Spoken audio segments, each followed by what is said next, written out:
What's up? What's up? What's up? Hey, we back here again. Black Man Unfiltered. This is your host, Dwayne, in the building today with Brian and C in the building.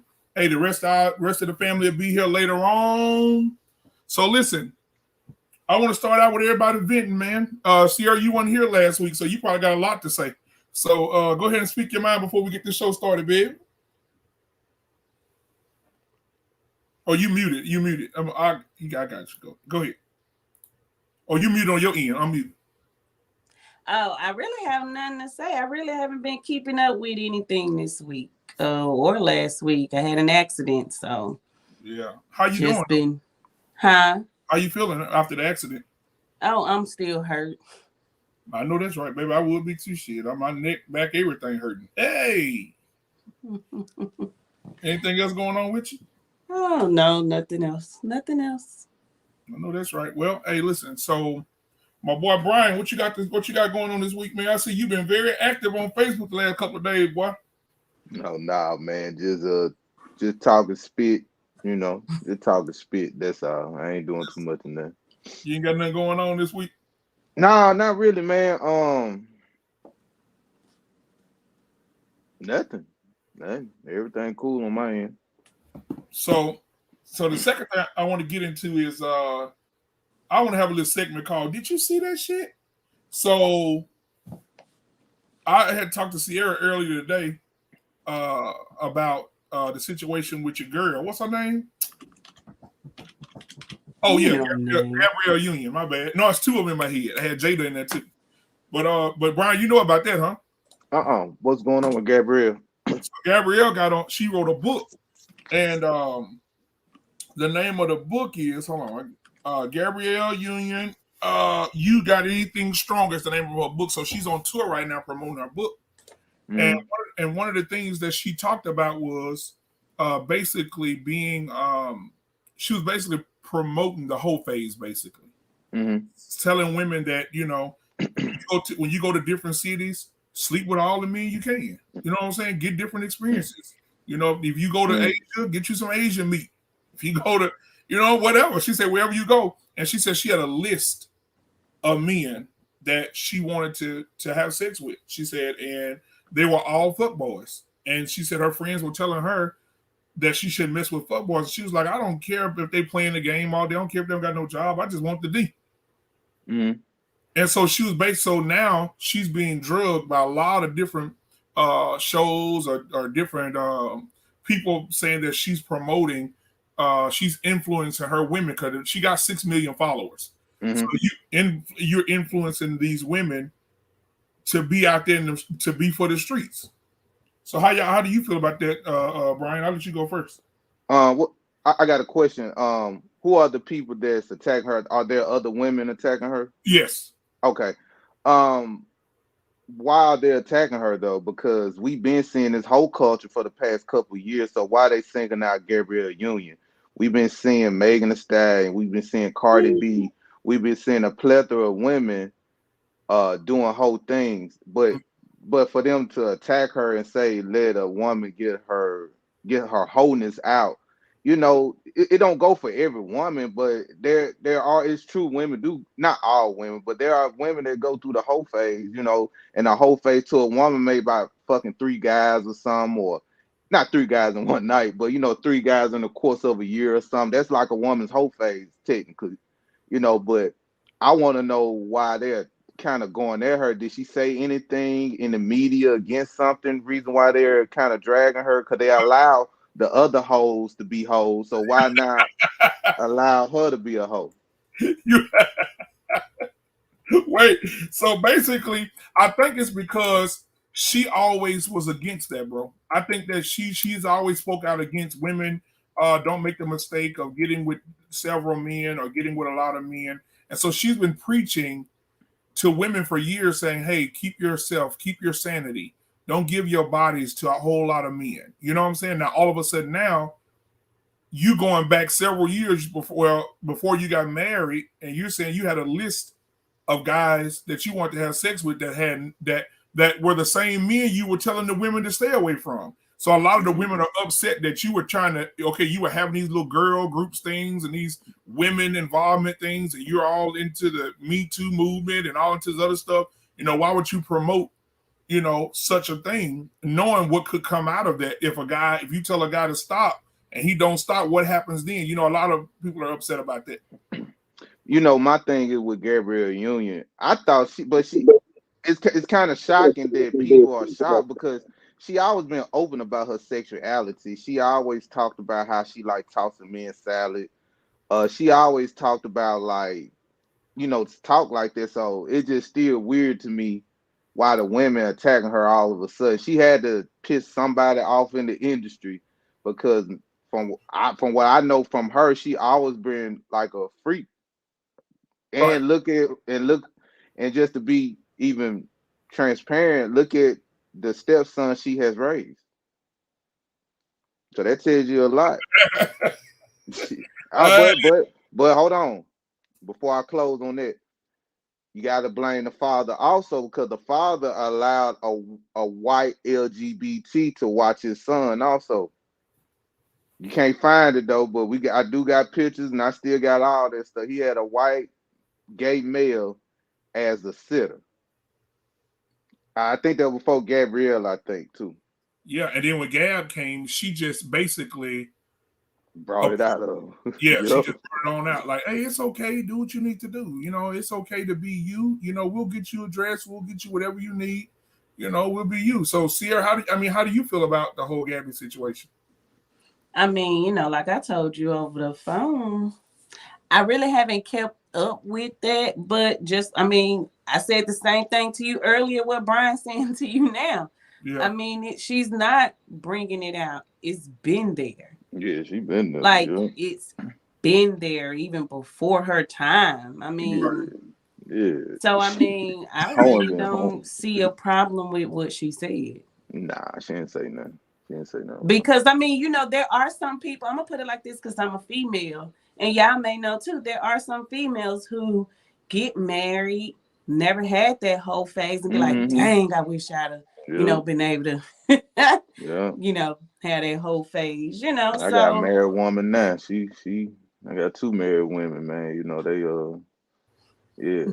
Keep going though. I'm sorry. yeah. So hey, I'm like he say, it's not for every woman, but for those who want to do it, Yeah, who are we yeah. to look down upon them? Because Exactly. that's what they want to do.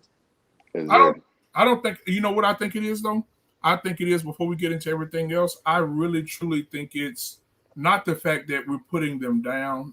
We're not gonna say putting them down. What I'll say is this. Here go Lane. Hold on, let me get Lance in here. So what I'll say is this.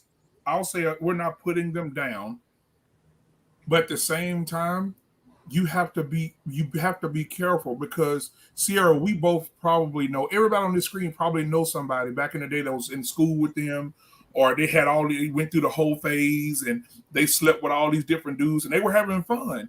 And now you see them, they're in their late 30s, early 40s, mid 40s, and now they're alone. They don't I have don't know no. what hold you know. What hold you know? The No, hold no, no, I know no. I'm married. saying, Brian, you always gonna find something.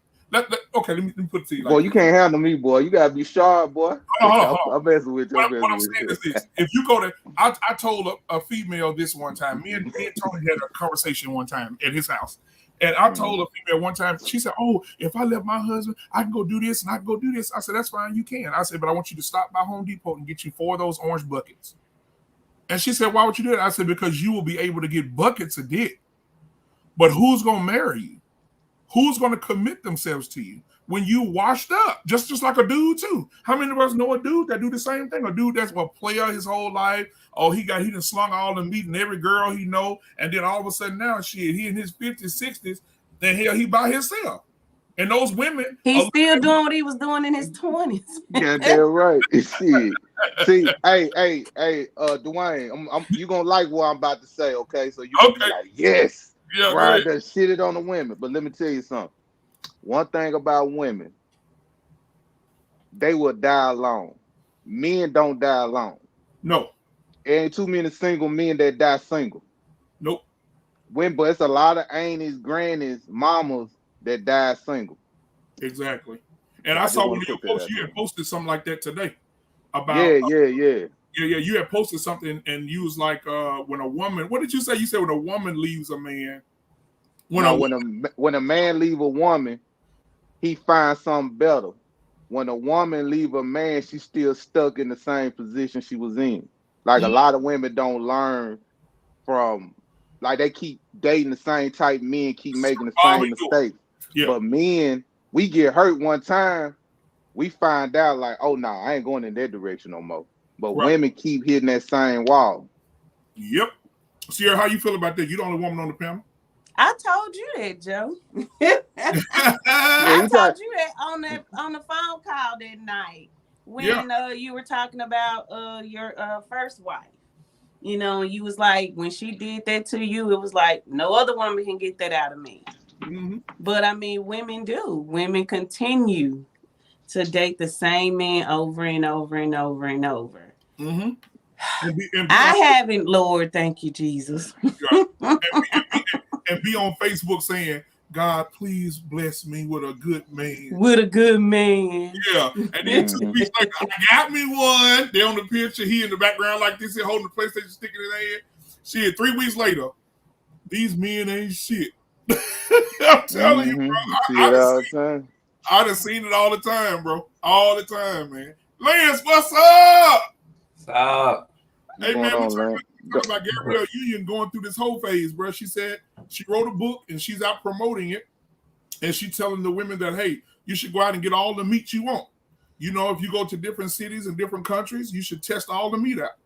You know, she said she had a list of fuckboys she wanted to have sex with right before she married Dwayne Wade. And she said she didn't get the chance to fulfill that list, but she fulfilled some of it. But she said these boys they were younger than her. They didn't have jobs. They were unemployed. They was gamers at home every day. And she said her friends was like, girl, are you serious right now? And she was like, yeah. She said, I don't care about what their lifestyles are. I just want the D. And so how do you feel about Gabby promoting her book and in her book saying that? And then on top, you know what? And then on top of that, she had the nerve enough to say that she was upset when Dwayne Wade went and got another girl pregnant.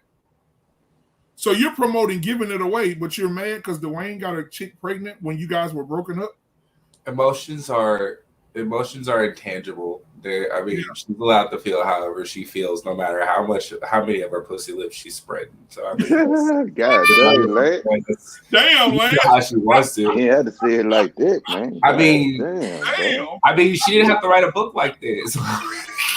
This is the kind of language you make yourself subject to when you make yourself the subject, and that's the subject matter. But I mean, yeah, absolutely. For some people, it takes that. Some people are going to do that. Most of the people aren't going to think about, what motivates them to do that. A lot of people who do that have been through some serious stuff, which is why I'm like big on reaching out to the people who aren't asking for help, because how do you know you need help if someone doesn't let you? But I mean, on the flip side of that, I mean, some people are just sexually expressive, and she wanna fuck, dope boy dick and gamer dick or whatever kind of dick she want to pogo stick on. That's completely up to her. I mean, I like it.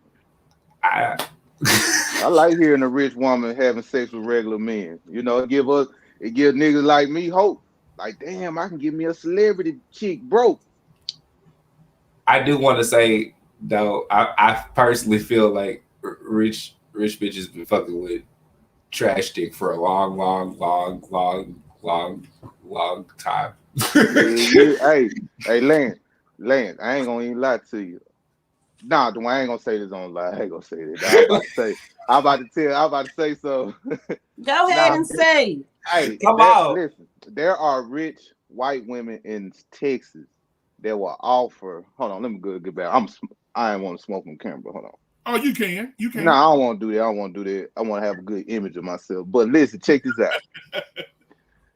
Rich white women that are married in the state of Texas. I have had women that told me that they got white friends that would pay me to fuck them. And one of the reasons why, because they say, I ain't gonna say that. But they say I skeet a lot. A lot of skeet come out of me, right? So there's a lot of white women that loved it. And I met one of them. I didn't do nothing with. I never had sex with a white woman, but the white woman told me what she would do. She said she'll get an apartment just for us to do it. She's married, all that. It's just my integrity and how I feel towards those people. I couldn't do that just for money and lust. You know what I'm saying? And I wouldn't want my first time with a white woman to be someone that look like that, old. You know what I mean? And I ain't no buck, man. I ain't no bed bug for no white person, man. I'm gonna tell you what Them the ones that unleash. They want that mandingo. They give it to somebody else, man. Hey, I couldn't do it, man. I couldn't do it. I couldn't do it. you know, tell you what my uncle used to say. My uncle used to say, "Boy, you get you an old white woman that got a lot of money. That's like having a pussy with the winning lottery numbers on it." Woo. That's what he used to say. He used to say it all the time. I believe it, man. There's a lady back in our town where me and C from. Her name is Miss Franklin. I don't even know Miss Franklin is still alive. But they say the gardeners over there. I remember Dennis that work at Robinson Meat Market. See, I remember Dennis used to say it all the time. Dennis say them old workers that used to work up there, them black men that used to do our yard, used to bang her up. He say, you talking about that house that's always decorated for holidays? Yes. The White House. Yes, they said Miss Franklin, man, had them black boys in there doing all that work, cleaning the pool out, and banging her up every day, banging her up, and she in there enjoying it, paying their bills, paying their car. But see, look, if you the one who paying for it, she wasn't getting banging up.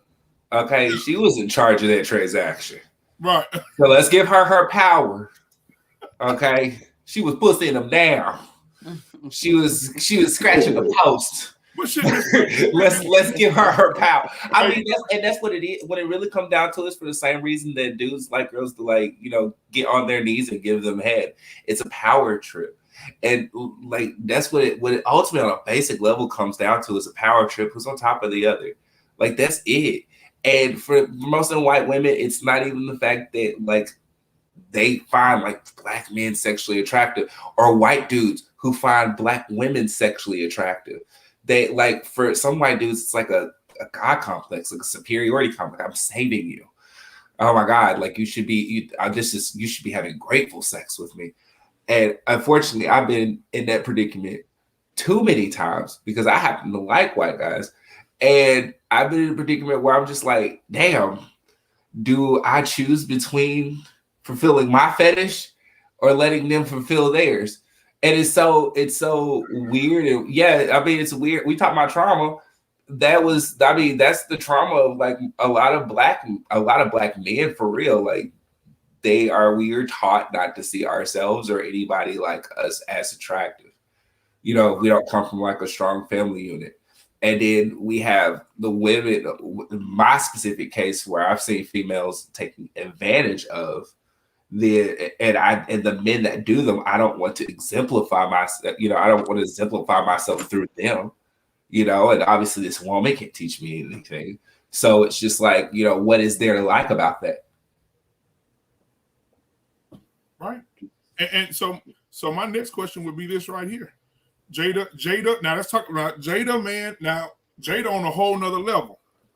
But before we get to Jada, this is what I wanted. That's all. Yeah, that's it. Yeah. That's awesome. She's on a human level. It's just sober. Yeah, and we are looking like a damn fool.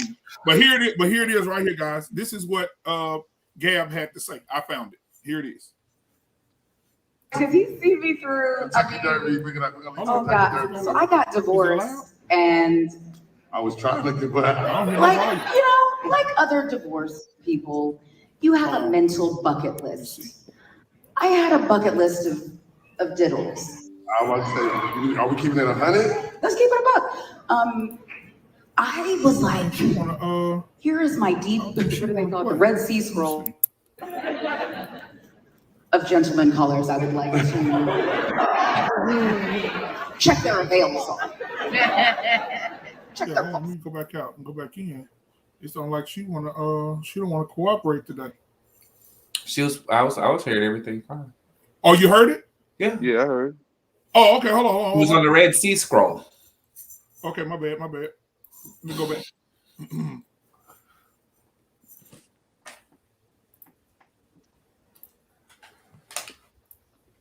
No lie though, when I was a kid, I wanted to be. I was like, if I could be any black woman, God, Gabrielle Union was the most beautifulest girl. In the world. Divorce and I was trying to get by. like, like other divorced people, you have a mental bucket list. I had a bucket list of diddles. I was saying, are we keeping it 100? Let's keep it a buck. I was like, here is my deep, what do they call it? The Red Sea Scrolls of gentleman colors I would like to check their avails on. Check their pulse. And Shaka was like, about 99.99% of that list are fuckboys. And I was like, yes, exactly. I feel tall enough to enjoy this ride. Thank you. That's cute. I will strap in and I will hold my arms up. And I'll buy the picture at the end of the ride. I ain't mad at him. Okay, I get your don't see picture. nothing. Make your flick. I don't see nothing wrong with it. I watched that one over Kim Kardashian's. Hey, did you see Kim? Well, I mean, but here's the thing. All she said was she had a list. Yeah, They think that's about it. sex like 12 seconds out of the day or some shit like that. Every 12 seconds, something like that. Mm-hmm. I mean, we got porn on our phones now. Like we can literally like access sex anytime we want. I think we've matured and as a society to be able to say the bitches I want to smash. Yeah, I got a whole room full of wall. Like, I mean, if this was like on the bathroom wall in the boys' bathroom, nobody would say anything twice. Like at all. Joe, And you had a list. I couldn't hear you. I said, I'm sure you had a list. A list of what? Who you wanted to hit. the smashables and the crashables, the lunchables. Yeah, I mean, I think so. Yeah, I think that you did have a list. But me, I was more because, like I told you, when I was 12, I had she was what, 48, 47. So when I was 12, my first sexual experience was with a grown ass woman. So I didn't desire, girls my same age. I desired the women that was 40, 35, 40 years old. So I didn't, so I had a list. I was like, damn. Well, that interests me because you don't view that as a trauma. And since this is the subject today, I want to know how has that affected you? Because the way it affected me obviously was different, but it wasn't for the reasons that people think. Because I mean, leave it to my mom was alive. She tell you I came out tap dancing with motherfucking color dust behind me, and it was like no looking back. So like, I'm just trying to figure out how. Do you not feel like that caused trauma for you? Because I see you in this like fantasized world stuck in like this time that's like never gonna happen again. But you got such an advanced start into the world that it is now. What do you think that might have messed up your perception? I mean, we'll get to that when we get to that part of the show. I mean, I'll be willing to be open. I'm going to be 100% open when we get to that part, and I'll be able to be open to any questions you ask. But however, before we get there, you seen Gab. So how do you feel? Because I can hear you guys, so I don't know if you explained it or not. But I know Brian said he liked it. You said it was cute. See, I don't know what I didn't hear what you said because I was trying to get my headphones adjusted. Well, I mean, I really couldn't hear what she was saying, but I kind of think you kind of exaggerated a little bit. No. Yeah, you did, man. I'm thinking she was like, I'm thinking how you were saying it. I'm thinking like she was saying something like. No, you have to actually read the book. So you were saying what? Oh, okay. Yeah, I am actually reading the book. I told Sierra about it today. I ordered the book today. I don't know if she ordered it or not. No, I haven't ordered it yet. Yeah, so I was reading the book. I was like, "What the hell?" I mean, like, have you watched the show though? I mean, this speech is just basically what the show's been about. Yeah, her being Mary Jane Paul, which I mean, personally, I loved the show. I thought it was very honest and poignant. I mean, how powerful hoes is out here picking and choosing over silly little things. because they feel like they can control, so much more than that's in between in anybody's scope to try to control. Right. But I mean, if anything, this just verifies that show was more like herself than I actually thought, which shows how good. I guess that's why she was so good at it. Damn it, right. It was her best. It was real. So my thing is this. Now we all know Jada Pinkett Smith had the entanglement, right? And so, Will went on her show and he sat there trying not to cry. And that's the weakest I've ever seen Will in my life. And so after that, now she's dealing with the whole sex life thing because she opened her mouth again and embarrassing Will again. But she said her sex life with Will, like, it makes her want to go out. I guess basically what she's saying is she talked about difficulties of having healthy sex with Will Smith. Because I'm reading it right here. So she says she shares about her sex life with Will. She defends her comments she made about her sex life with Will. Talks about difficulty having a healthy sex life with the same person all the time. She said, it's hard. She said, the thing about it, it's a journey for me. So basically she's saying it's hard for her to have sex with the same person for the rest of her life. She got to go out and get her thing to somebody else. That's not basically what she said. If we were to basic it, she said that it's boring. Sex with Will is boring. But I mean, I would be bored with having sex with my husband too if I was her, knowing that my husband like dudes. I mean, oh shit. I mean, that's just what I heard through the grapevine. But I mean, there's always been rumors of their open and free sexual practices. Yeah. So, I mean, those are rumors, of course. But yeah, even when we worked together, I brought that up. They had an article, Brian. You ain't gonna believe this shit. They had an article about Will Smith that I brought it to work. I think I showed it to you and Kaylin, I think. But the lady wrote. She said she owns a what do you call it? Escort service. And she says she does all the business with all the celebrities. And she says, they don't never release the names of the celebrities, none of that. So she said the reason she released Will's name is because Will owes her $75,000 and he hadn't paid her in a year. So this was probably in 2017, 2016. And she said Will would call in and order and call in and say, hey, listen, I need the best men you got that work there. And I need you to send them up to my room.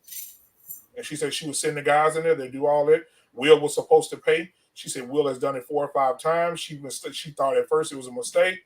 She said he's just not paying her. He owes her over $75,000, bro, in services. And she told him she was going to expose him if he didn't pay her money. And she exposed him. Now, after she brought this shit out, that story disappeared like a fart in the wind. You couldn't find it. You couldn't find it no more. It was gone, bro. Will got that. He got that reach. Oh man, that's that alleged reach. Yeah, man, he got rid of that. So, I mean, that's the end of that, man. I ain't got nothing to say really about Jada. Jada and Will has always been weird to me, bro. Their whole marriage has been weird to me. So I ain't really, into it like that. But anyway, the second thing I want to talk about is this. It's based on education. I saw this on Good Morning America this morning. They were talking about this. Are HBCUs really helping or hindering the transition to reality compared to the PWIs? PWIs predominantly white institutes. So like Grambling State University versus Harvard. Can't do that. No, you can't do that. Yeah, let's do Baylor. I guess can we do Baylor? Grambling State University versus Baylor. Some other maybe PWI in Louisiana. Oh yeah, ULM. I guess ULM. I mean, University of Louisiana in Monroe. I guess we could do that one. But I mean, do you think the education is more premier or more is better for Black kids in schools that are not, historically Black colleges? I'll start with you, Ryan. It depends on. You got to understand the history of HBCUs, first of all. Most HBCUs are in the South. HBCUs was for agriculture. They used that for agriculture. So during the Reconstruction era, I think if I remember correctly, But during the Reconstruction era, a lot of black folks was up north, and that's the industrial area. A lot of white people didn't want all those black folks up north. So what they did was they created a system called, down in the South, HBCU. That's why you see a lot of agricultural, like let's say HBCU school might have agriculture at the end of, you know what I mean? Because most of the agriculture in the South was built on crops, right? Then you Right. gotta look at this too, like places like Spelman College. Spelman College is named after the Rockefeller's wife, Lisa. I think her name Lisa. I'm trying to think her, no, her name Laura. If you look up Laura Spelman Rockefeller, that's named after the Rockefeller. The Rockefellers ran the industrial industry up north. So they said, hey, y'all keep the niggas down south. They will work on the crops because that's what they known for, working on crops and building shit. So that's why I was like that. Then if you look at Howard University named after what? A white man. You know what I'm saying? So a lot of this, all this is by design, bro. So you gotta look at what HBCU was for. HBCU was for agriculture, working with your hands and stuff like that. But as time went on, white people start taking the HBCUs back, and it's not really the same no more. It's a lot of prominent black people came out of HBCUs. So right now, what we see in the HBCUs in the last 15 or 20 years is maybe 15 years is kind of garbage. I don't know what's going on now, but I know back then HBCUs was the truth. We can hang with the best of them, go against Harvard, all those things. If you even look at old videos or read old articles of HBCUs going against Harvard. I think it was a movie about black people going against, these top elite schools, and we smoking their boots. But these last 15 years, ever since they start accepting white people as minorities into the HBCUs, that's when you start seeing a kind of like a change, in my opinion. Now I could be wrong. I hope someone's educated, they can educate me more. But just looking at the history of HBCUs, most of them was founded by white people, man. Yeah. I mean, Hey So y'all. the one, hey, hey, motherfucker, where you Bubba. at, girl? Can't see you. I know, I'm sorry. I've been under the weather, y'all. That's why I don't have my camera up.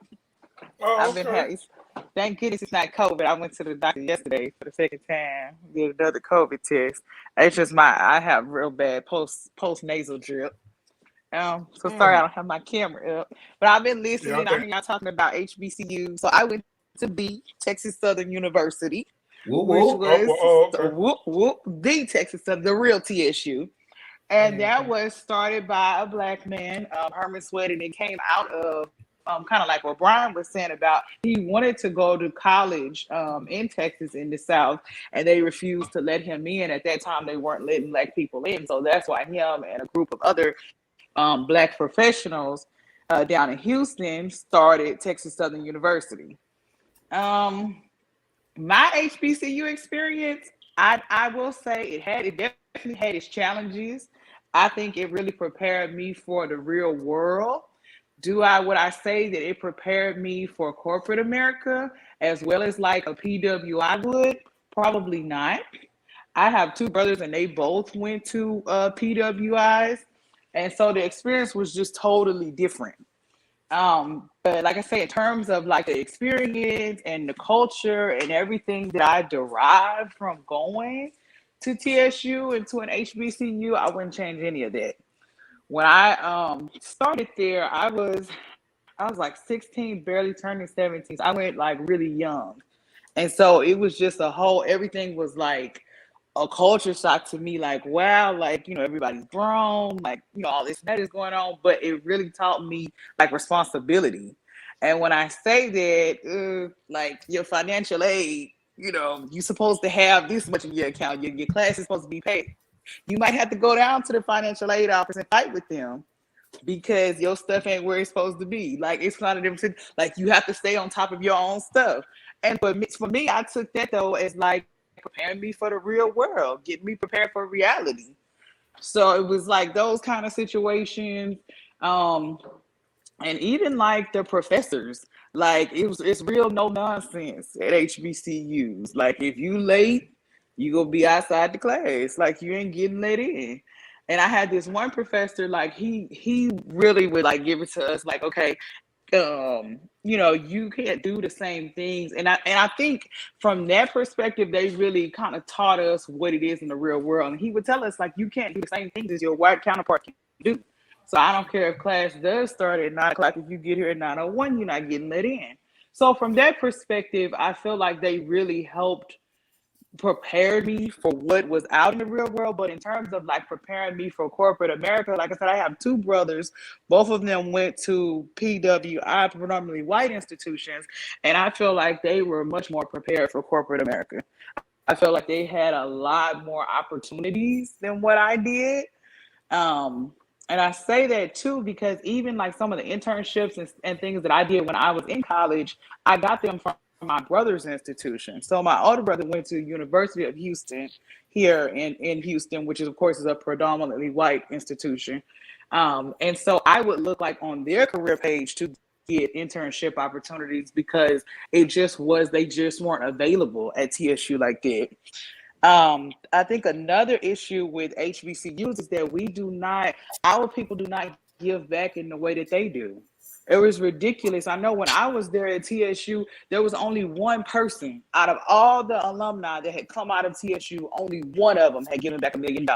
And mind you, I'm talking about Michael Strahan, I'm talking about Yolanda Adams. We've had several millionaires that have come out of Texas Southern University, and none of them had given back $1 million. And so I think that's one of the biggest differences with PWIs versus like HBCUs. For some reason, as a people, we just don't give back in the same way, that they do. And I'm sure it's a lot of factors involved in that, but I think that's one of the big things. Like a lot of the PWIs have alumni sponsored events. They have all sorts of alumni sponsored things, whereas of course we don't get those same things. I know in the setup of it, it's crazy here in Houston. So literally U of H is on one side of the street and Texas Southern University is on the opposite side of the street. And when I say we make up probably not even 1/16 of what their campus is, like the whole TSU campus is probably might be like, say, the education department over at U of H, and that's it. So like maybe 1/16 of their whole campus. So that just show you, and like I said, they're right there, like literally across the street from each other. So I mean, it's distinct differences. I wouldn't change my experience or anything like that. I feel like it really helped and shaped me to be who I am. But there are some aspects, I think, career-wise, that I wish I could have been gotten more prepared for from HBCU. What did you go to school for? I went to school for business administration with a focus in healthcare. Okay. I don't know. The only historically black college I've ever even visited has been Philander Smith here in Arkansas. And I know at the beginning of HBCUs, it was kind of like an institutionalized solution for institutionalized racism when it came to education. And Brian's right, like you did have to be the best. Like you had to be the best of the best, but that was everywhere. If you was black and you was wanting to come up, you had to be better than everybody anyway. But I thought the point of HBCUs were always to feel like you were at a second home with your own people. I thought that was just like polite segregation. I wouldn't say, well, yeah, it's polite segregation, but it's like, a cultural like drop. Because a lot of people who went to HBCUs really aren't like half of them are from black neighborhoods. They're sent or asked to go by their parents. I only had a couple of friends who went, but like they stayed in like the richer part of Arkansas. And when they went to Philander Smith, they went because their, parents went, because their grandparents went. The kids who didn't have parents without have a college education, the education wasn't even important. So I think that might be like one of the things about HBCU that's bad is that education really isn't like super glorified in the black community. Like it's not, and it's unfortunate, but it's not. That's not a big deal. As a matter of fact, you can even get bullied for it sometimes. But what black community you in, man? Arkansas. That's what I'm saying. Black So and poor. It's all bad. I just never been around people that farted on education. You know, like we got to stop looking like it's more of a Southern thing too, though. You got to realize, like in the South, it's like unless you're in Texas, unless you're in Texas, it's we have, we're the third poorest state in the nation. So like our focus is always going to be money. You talk about child support, you know how many people on child support in Arkansas? And we really can't even cover it. Like it's like, it depends on like where you come from too, and how education was important to my parents. I mean, they worked in the school district. As I grew, I could see a part of them wanted at least one of their kids to graduate from college. Them watching their kids go through elementary and high school, and having to stand beside these teachers at our ceremonies. Like, I'm sure they were proud, but wanted to be prouder. But they didn't know how to motivate us to do that. They didn't know how to motivate us to get past seeing more. And at HBCU, when I went to visit, that was like my first opportunity at seeing Black educated cohesiveness. Everybody there was at like a level at a standard, and it was intimidating because I had never even been in that kind of environment before. So, and honestly, not many people did a lot to make me feel like welcome. At least I didn't think so at the time. So I don't know. I just thought it was supposed to be for like a cultural thing, but also I thought the standards were supposed to be higher, like a college Black magnet school or something. I don't know. Yeah, because to even talk about Grambling, like I remember when Grambling had Doug, Sierra, give it to me. Doug Williams, NFL quarterback, first Black quarterback to win a Super Bowl, right? Going to Grambling State University, right? And Grambling State's workout room, this roof is caving in on it, damn near. They raising money to get the school fixed, and they got to fix the streets, they got to fix the buildings, they got to and they're trying to have fundraisers, and I'm like, what the hell? But you let a roof cave in at Harvard or Baylor, and that shit done like this. They got millions and millions of dollars they have coming through there, and the booster clubs at these colleges, even at LSU, the booster clubs are so prominent and they give back so much. They control who the coaches are. They control what the team does. They control everything. But that go back to us, Dwayne, and us not giving back to, because like you said, the booster clubs, the alumni. I think part of the root of the problem is, why are we not giving back to our institutions in the way that they are? I don't know. I don't know about that. I had some experience. I was working at Publishing Concepts where they did the what's the college people, the books. That's basically a follow book with everybody at a yearbook in one. I know exactly. Directories. And I was selling the directories, and honestly, I learned more about HBCUs then, calling for like the Order of the Eastern Star and stuff like that, and all of these specialty programs. But I will say this though, when I call them predominantly like white schools, they're like, yeah, I'll give 150, 200,000, whatever dollars. I call some of the Black schools, the Black sorority. I remember one. What was the Alpha or something? Alpha something sorority, all Black male sorority.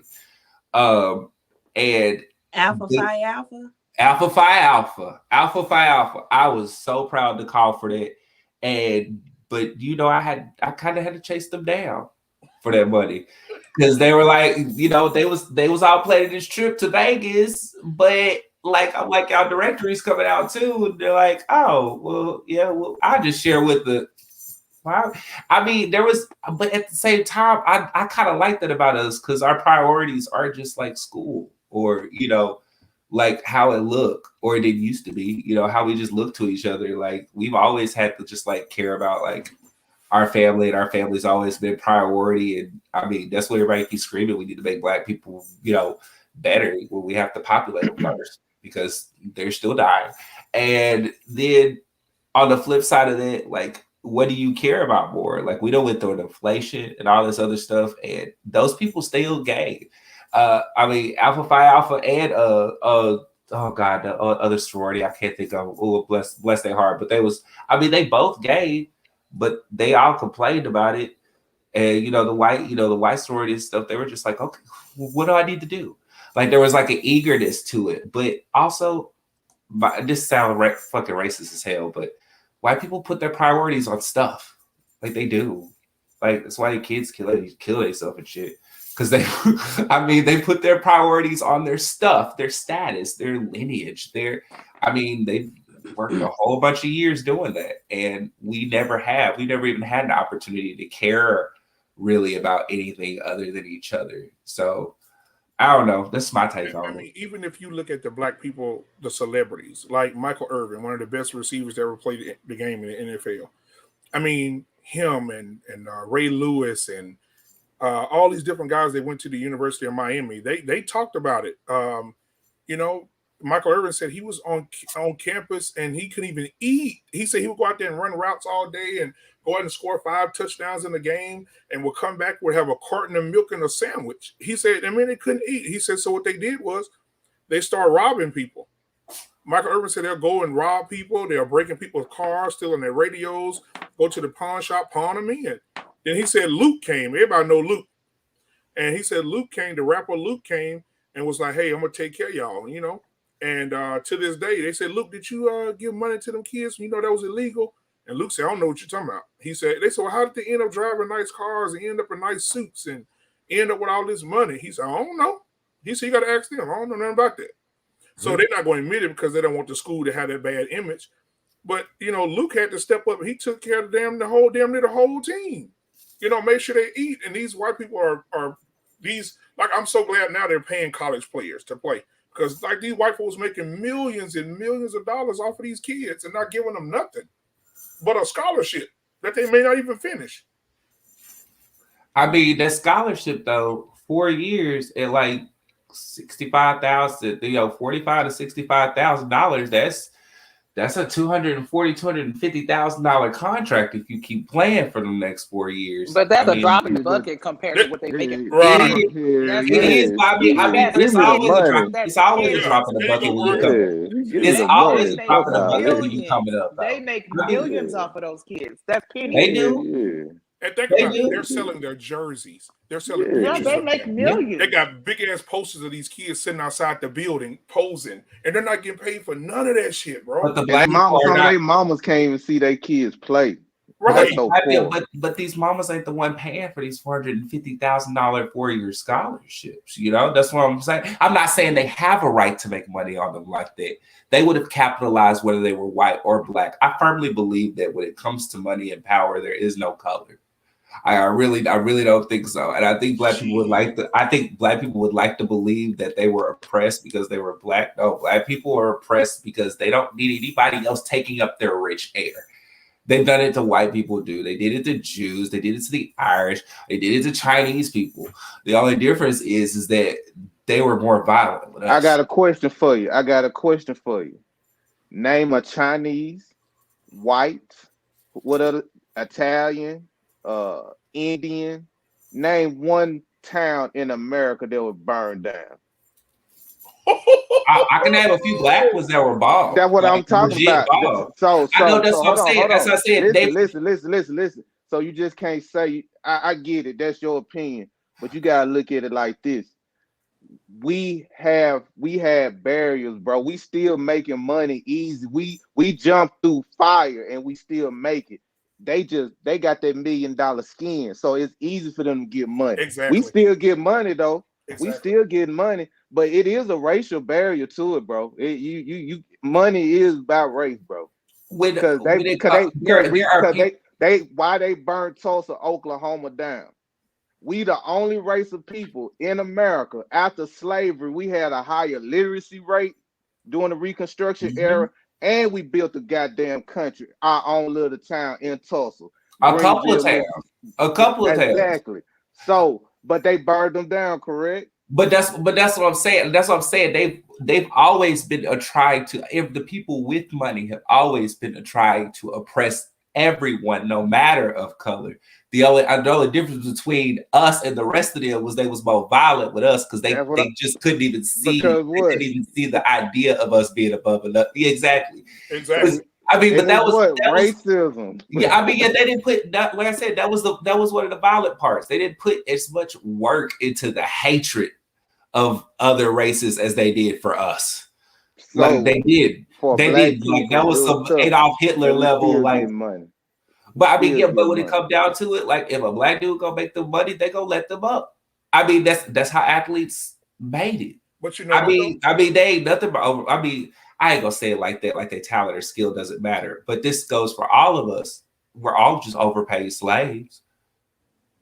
I mean, when it come down to it, and that's what they was. Just like they used black people for entertainment back then, they're still kind of doing it now. And I mean, we just making our moves and trying to do our individual stuff. But it seems like every time there's a black person that climbs the ladder, like Oprah, like dude, that dude Medea, like I mean, it just seems like as soon as they climb up, they start getting quiet, and that's the problem. And I mean, yeah, you're right.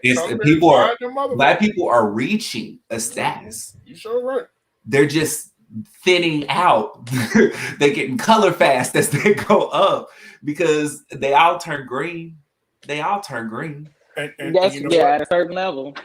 They all at a certain level. All black people start turning Republican all of a sudden. Yeah. Because they want their tax benefits. Oh, you don't care about helping and giving then though. Yeah, we'll get to that in a minute. But you know what? Okay, can I share my point? Yeah, go ahead, baby girl. Because I attended a PWI and HBCU. Come on. Well, preach then. So I got my bachelor's at the University of Louisiana at Monroe. That is a PWI here in Monroe, Louisiana. Exactly. And I got my master's at Grambling State University. Was that a conscientious choice for you to do that? To do what? To go like to an HBCU for your master's specifically? Like, was that a game plan from jump? It kind of was because I wanted to experience an HBCU. Awesome.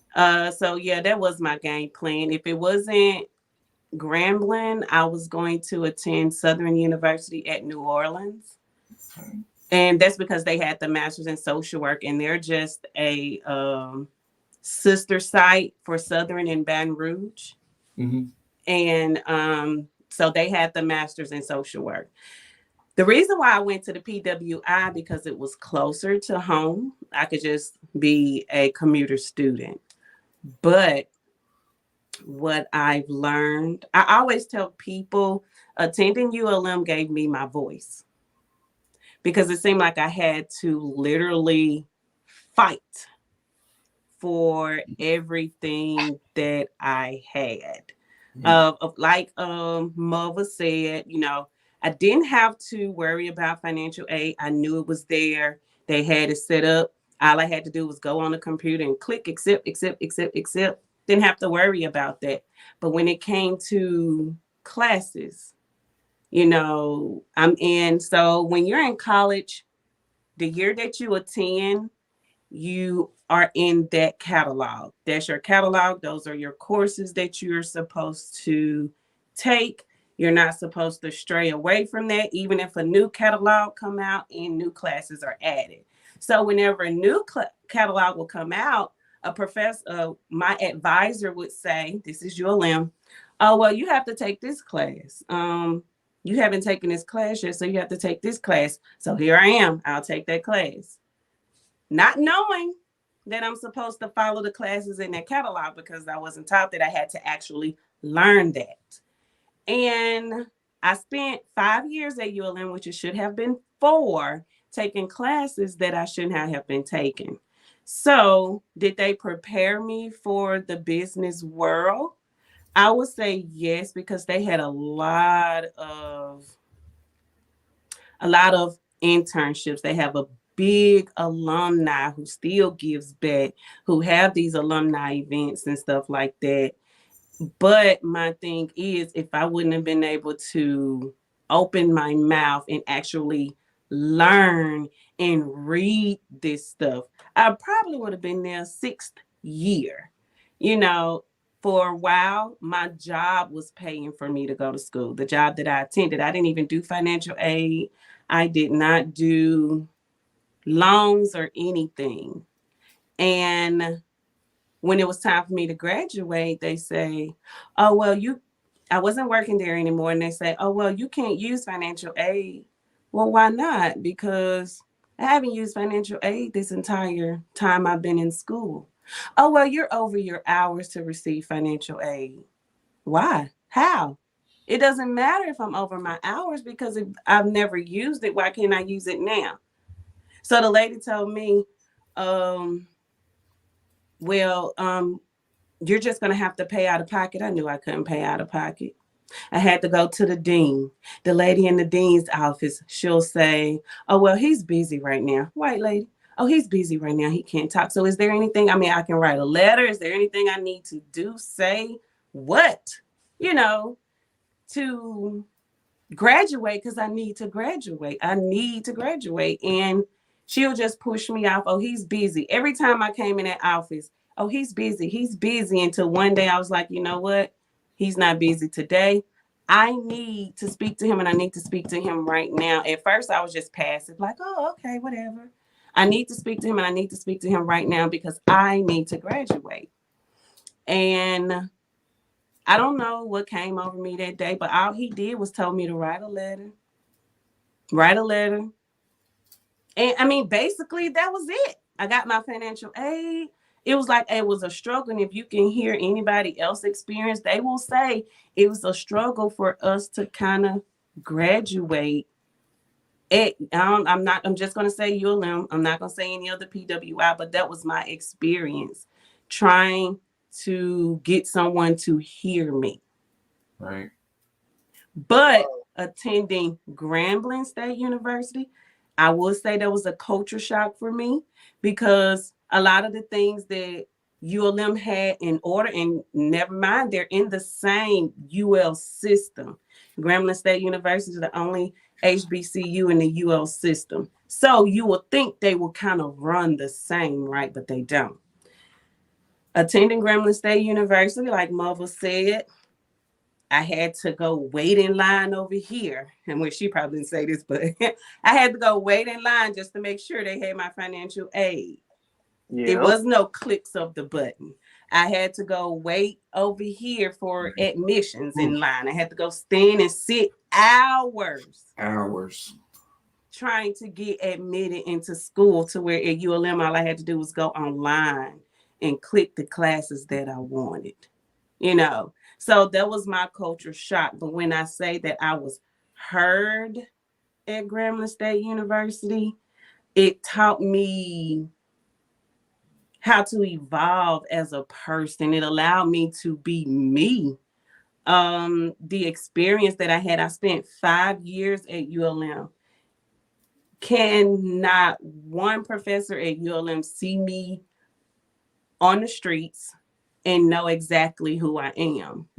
But my professors at Grambling will know who I am, will speak to me, still talks to me to this day. So it was more than just an education. It was like, that opened doors, for me, opportunities. Right now, I am NASW, National Association of Social Workers. I am the regional chair of the Monroe area. And guess who recommended me? Grambling State University. So hey, that's my experience. I feel like, I don't know. I just feel like Grambling molded me. ULM gave me my voice.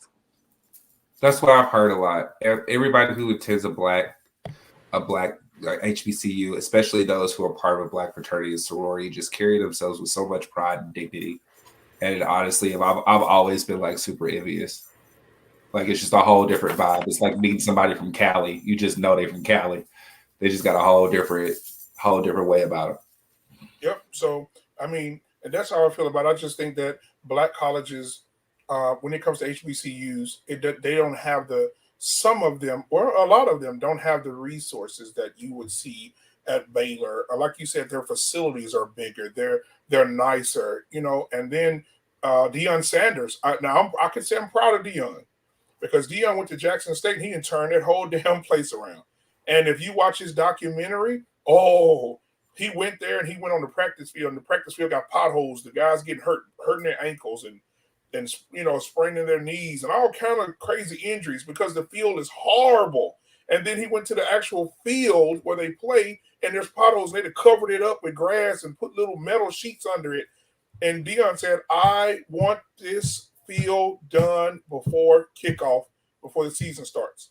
And they gave him they found $1 million and got that field done, bro. And they said ever since Deion been there, revenue has gone up at the stadium, revenue has gone up at the college. And even on the documentary, you see Deion, he called the cheerleaders in, the volleyball team into his office. He's the football coach. And he's saying, why? The lady said, how many cheerleaders do you have? She said, we have about 20. He said, okay. He said, so how do they get their uniforms or whatever? When do y'all buy them? She said, we don't buy them. They buy their own stuff. He said, so ma'am, you're telling me that these girls got a scholarship to do cheerleading here at Jackson State University and they have to buy all their own equipment? He said, I need you to go to some PWIs and I need you to figure out what they're doing. He said, if the white girls don't have to buy their uniforms, the black girls shouldn't have to buy theirs either. He said, I need you to let me know this by the end of the week. And the lady came back, those white girls don't have to pay for no uniforms.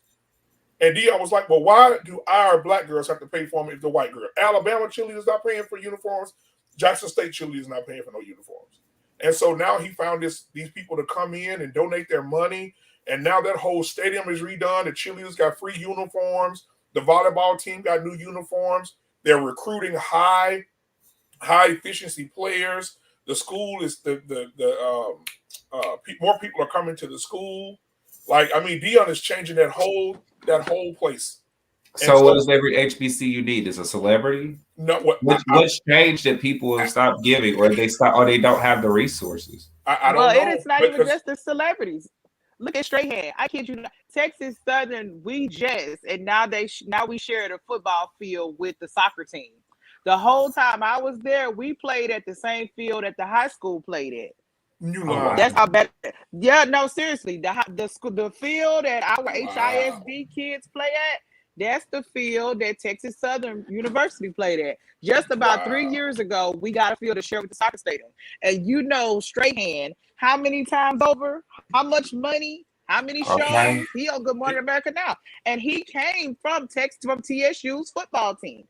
Yeah, and that is no lie. We played at the high school stadium. And U of H, right across the street, they got 4-5 stadiums. They got a basketball stadium. They got a swimming facility. They got a huge Hawkeyes football stadium. Yeah, that's just how I'm telling you. If you come to Houston, you'll see it for yourself. Man, that's crazy. That's crazy. And a lot. My brother is at Grambling right now. My brother Robert, he's in the band and everything. And my brother said that, the facilities. He said it's cool, man. He says a lot of black people. He said everybody cool with each other. He said you have a couple of bumps and bruises every now and then, but he said it's just normal life stuff. He said, but when it comes to like the bathroom, the plumbing, the air conditioning, the AC, he says it's always breaking. The air condition. I mean, like it will be so hot in there on Sunday. Yeah, my brother said had to bring a fan. Yeah, my brother said the air conditioning keep breaking. He said the toilets keep backing up. He said it's horrible. He said, man, that every time they get somebody to come fix it, they had people come out and fix it. A week later, the people back out there again. The toilets backed up, air not working. I mean, and so HBCUs are basically just to put a pacifier in some black people's mouths to me. Hey, shut these black folks up, give them a little school. We will allow it. And then, but Baylor and Harvard and all these other big schools, Harvard right now, Harvard could buy Grambling right now. Oh, can we purchase Grambling? How much you want for it? 300, 200 million? Oh, no problem. Write the check. I mean, because they have so much money. I mean, Harvard's good at accepting checks too. Are you sure right? You're not lying. So, I mean, let's put that out there. They've been learning how to accept checks since 1760 something or something like that. So I mean, like this, but that's a racial divide, like where they know how to use their money, how they use their money. They've been gambling with, college sports have been paying for, white kid shit and black kid shit, because they wanted black kids too forever. It was just you had to donate it to the school. Right. But they're just starting though, right? Like, cause HBCUs used to be like this. What happened? Like, it used to be like this. It just seemed like it just like going downhill or something like that. I don't know. Honestly, I believe they're trying to get rid of them. Yep, exactly. Because it's more, white people are now seeing that it's more of a divide. Because, okay, I went to my master's. I got my master's with 2 white girls. And it was like, I know we have a NABSW, that's for Black social workers. And no white social worker can join NABSW. And, they would argue about how they couldn't join just one association when we couldn't join anything. As of right now, you are a minority at this school. I mean, nurses, nurse practitioners, most of these nurse practitioners in Monroe, Louisiana, or anywhere in this area, down south Louisiana, heck, I even say Texas, Arkansas, Mississippi, they came from Grambling State University. Nurse practitioner. Because Grambling was the only school in this area that had a master's of nursing. But guess what? They came in, shut it down. But guess who got it now?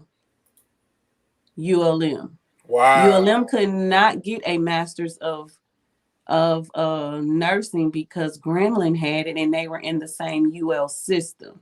Wow. So if there's a school in the same system, that school cannot carry that same degree, because then they'll be competing against each other. So now ULM has that master's of nursing program. So now majority of them going to come out of there. They're trying to shut these schools down. Yeah. They don't want them here anymore. They want everybody to be in one school. And you know what, Sierra? It's so bad. I remember my brother told me that when Grambling went to ULM, he said that they told the band, don't play your music. The only thing you're allowed to play is your school song and your victory song. You can't play Talking Out the Side of Your Neck. You can't have the girls out dancing. You can't have the tuba players doing the splits and throwing the tubas. Like, y'all can't bring none of that black funk in here, because we know y'all going to embarrass the shit out of this little old band we got over here. So we don't want y'all doing. My brother said they cut it all out. He said the whole game they were just sitting up in the stage, just not doing nothing. So that lets you know, that gives you another insight. Like, damn. Even Deion Sanders said it. Even ULM won, but Deion Sanders took Jackson State to ULM, and they told Deion, "Oh, we're gonna give the school $500,000. You just gotta come over here and roll over." And Deion came right out to the media and said, "Oh, they want us to come roll over for $500,000." He said, "But I'm not." He said, "We're gonna come down there and play just like we play everybody else." And he said, "We might whoop them and we might not, but I'm not gonna roll over for these white colleges just to beat up on black colleges." He said, "I'm not doing that." And so, I mean, that's just the difference for me. But anyway, so let's What's move on. the threat? Yeah, the threat, I don't know, because like I said, the band, well, Grambling State Band finna bring that heat. And so those white bands over there looking like, you know what they play. And Grambling coming in that motherfucker. Yeah, Grambling coming in that motherfucker. Boom, boom, boom. I mean, it's just a difference, bro. It's just a cultural difference. And those white people are not gonna have those drum majors coming out there doing the splits and turning back and leaning on their heads. Oh, man, it's got to be bigger than that if they're trying to shut down HBCUs. I'm like, what is the competition? I mean, because it's not like black kids are like first choice HBCU. Like every black kid is like that. Exactly. So I mean, like, what's the? I don't understand the benefit.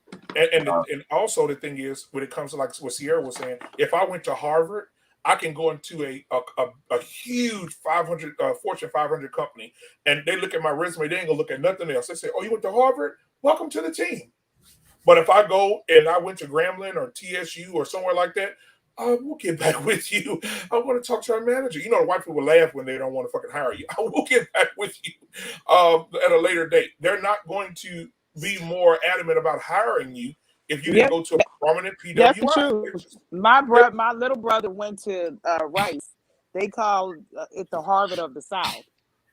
So Rice University here in Houston, that's what everybody call it, the Harvard from the South, and has been everywhere. Had the best of jobs. He worked at Google, worked at Snapchat. He's at Nike now, and he do all types of stuff. He interviewed Serena a couple times, but he got a degree in history. A bachelor's in history. No master's, no higher degree, none of that, and it's in history. And I mean, have had the best of the best. He's a vice president now at Nike. But it's those opportunities. And like I say, some people go to those and he went to the PWI and he excelled. He took it and he ran with it. But I mean, the doors that have been opened up to him have just been like out of this world. And it's because of that school. And he got so many connections. I want to say probably all of the different jobs he's had have had some type of connection or some type of affiliation to Rice. Yep. So, yeah. But anyway, guys. The thread is... Oh, go ahead, Sierra. The threat is HBCUs were producing the same knowledge, the same everything that these PWIs were giving these white people, and it made us a threat. That's just my take on it. Wow. And it just made us a threat. We were coming out with the same knowledge and giving them a run for their money. And that's what I feel like, because they're not financial. Some of them aren't even financially able to even withstand. Like, they're losing accreditations. They're losing money financially. They're losing everything. And I'm not just going to say it's alumni. It's something, it has to do with the alumni. It really does, but most of it is federal money that they're not getting, that these PWIs and are the Democratic Party is the one that's always cutting them. They the one cutting them every time. All right. Well, hey, let's moving on, guys. This is the last subject for the night. Is Black trauma the new mental illness? And so I happen to hear, I don't know if you guys ever heard of an author. His name is John McWolter. He wrote a book called Woke Racism. And he talked about this. And I thought when I looked at the video, I should have sent it to Brian to let him look at it first. Because, you know, his instant reactions to shit is different than ours. But he did it. He was on ABC News today. And I don't get no work done in my job, y'all, because I'll be on this shit all day. I'm just a person that's just intuitive. But this is what he had to say about woke racism and the effect on Black Americans. And we're going to go into the trauma behind what some of the stuff that he's saying in this. He says that wokeness hurts Black people. It hurts the Black community to be woke. And this is a Black author. So I'm going to let y'all hear what he has to say. Linguist and award-winning author John McWhorter. His latest book, Woke Racism, How a New Religion Has Betrayed Black America. It argues that today's anti-racism is hurting Black communities and weakening American society. John, welcome to the show. Thank you so much for coming on. Now, you've said that you see wokeness as akin to a religious doctrine, and you call its followers the elect. Explain what you mean. Well, what I mean is not that it's wrong to be awakened to oppressive realities, such as what woke meant about 10 minutes ago. But I mean, there's a certain kind of woke person who feels that it's their job to get people fired and to make people cry and to call people names. White supremacists, if they disagree with a very narrow, punitive way of looking at how race works. And I think that what's really going on is that all of us are so scared of being called a racist on social media that we pretend to agree with these people. And if this goes on much longer, these people's way of looking at things is going to be the way everything works. And I don't think that's what any of us want, except that sliver of what I call the elect. They think they're anointed. And you write that America is now obsessed with discussing and acknowledging racism. But do you think that for too long we didn't talk about racism enough and that this country hadn't fully come to terms with our dark history, perhaps even still has not? You know, honestly, with all due respect, I don't know what that means. I would understand what that meant if it was 1960. But I'm not sure what we mean by coming to terms. I think that, you know, long before June 2020, this is a country that talked about race and racism all the time. This is a country that had affirmative action and scholarships and Black people penetrating the national fabric ever more every few years. I think there are many great things to say. There is a roughly third of the Black community who really need real help. And I don't mean just help themselves. I mean, we need intelligent programs to help people to have better lives. But the idea that we hadn't paid enough attention until roughly June of 2020, with all due respect, I think that's something we're taught to say. And so you feel that we've had enough in history books, for example, that we've had enough acknowledgments just as far as the past struggles were concerned? Yes. And I know that seems like I'm trying to be contrarian, but I think that we got past that. Now, if you asked in 1985 what the history books were like, well, then, yeah, I think there needed to be some work done. But in 2020, the idea that history books were mostly in denial about slavery and racism, I just don't see it. Well, you know, I think the playing devil's advocate here, I've heard a lot of conversations about the legacy of slavery, right? When it comes to medical attention, when it comes to education, when it comes to pretty much, you name it, access to entrepreneurship in this country. And so I think that in some segments, that is the concern of what has not been addressed or what has not been dealt with is those legacies that continue to plague the Black community. Would you disagree with that? No, there are those legacies and they do need to be battled, but this is the problem. If there are fewer Black people than white people in a certain profession, the question is it racism that created it in any sense that any of us know racism to be and that can be fought now? So yeah, there do need to be more Black doctors, without a doubt. But is the reason that there aren't Black doctors a racism that we can fight, as opposed to something that went on in the past, where fixing it now is going to be something other than battling racism? I'm very curious, your take on critical race theory, such a flashpoint right now. Why do you think that it can be problematic to teach children about the role of race and racism in our society? It is not problematic to teach kids about the role of racism in society. I have no problem with that. I have a problem with where it goes overboard, where a certain kind of teacher decides that they need to teach white kids that they are potential oppressors and Black kids that they need to beware being oppressed by whites, and taking white kids and Black kids and putting them in different parts of the class and having the whole curriculum be centered on the idea that racism needs to be battled. That's the problem. That's what a lot of parents are worried about. Now, there are some people who would like racism and slavery not to be taught in school. However, I don't think that's the majority of people who are involved in this debate. What somebody like me is worried about is when school becomes all about overturning power differentials, because even though you'd like to overturn them, that's one of about 100 things that school might be about. There are a lot of people saying that that should be the main thing kids are taught, because I think that kids should be taught early on to be good little leftist radicals. And I don't mean radical as a slur, but still, I don't think that school should be teaching politics. And do you feel that racism is systemic in this country? I don't know what that question means. There are disparities between white people and Black people that are conditioned often by definite racism in the past, and sometimes subtle racism now. But the answer to those questions, how you get past those things, is not always to look for something in the system that is biased against Black people and eliminate it. I wish it were that easy, but it isn't. And that's why these things are hard. We're being taught that all of it is very simple and that it's all about just teaching white people that they're bad. I'm not sure how that helps poor Black people who need help with their real lives. You certainly have a lot to say about today's cancel culture, that you feel that it's gone too far. Do you think that in the past few decades, we've allowed too much? I don't know if I want to ask it this way, because I know that you don't necessarily, I don't know that you would classify it this way, but have we allowed too much overt racism? You mean in the past few decades? Yes. Depends on what the episode is, but I think that over the past 2 years, it's become fashionable to chase people out of their jobs for something that nobody would have considered racism even 10 minutes ago. So no, I don't think that what's been going on since roughly June of 2020 is just giving white men their just desserts. That happens sometimes, but the reason somebody writes a book like mine is when you're watching people getting fired and yelled at and castigated left and right for things that really simply aren't wrong under any conception of these sorts of things, where somebody needs to blow the whistle and say, this is getting exaggerated, this is becoming Salem, and I think that it needs to stop because there are people who need help while a lot of us stand by virtue signaling, and it really worries me.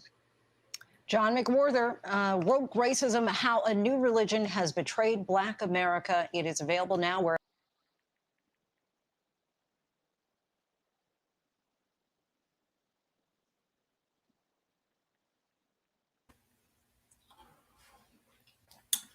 Joe's gone. No, I'm okay. I was like, whoa. I was like, wait a minute. So what do you? I mean, I'll start with you, Brian. I feel. I'm gonna tell you what I think first. I think that he ain't been through shit, and I think he's one of those guys. He ain't been through shit, and I think he's one of those guys that he. That's the. I didn't even watch the whole interview this morning because I was trying to get ready for work. But this is the biggest fucking coon I've ever seen in my goddamn life. Like it pissed me off to even watch the rest of it. When he says, I don't even know what that question means for people. Yeah, I don't like that dismissiveness. I don't like. Yeah, I don't. What is systematic racism? I don't know what that is. I don't even know what that is. I don't even understand what that question means. That's the biggest fucking coon. His wife is white, right? His wife is white. His friends are white. He don't have no black. He don't go visit his black mama. I'm gonna leave it alone. Go ahead, Brian. Go ahead. This motherfucker is the biggest coon I've ever seen in my life. Oh my god. Go ahead, Brian. Well, you know, man, you said it best. I don't let people like him get me upset. You know, it's they just now the second part I did agree with him on the council culture part, but with the racism and like how can black people succeed?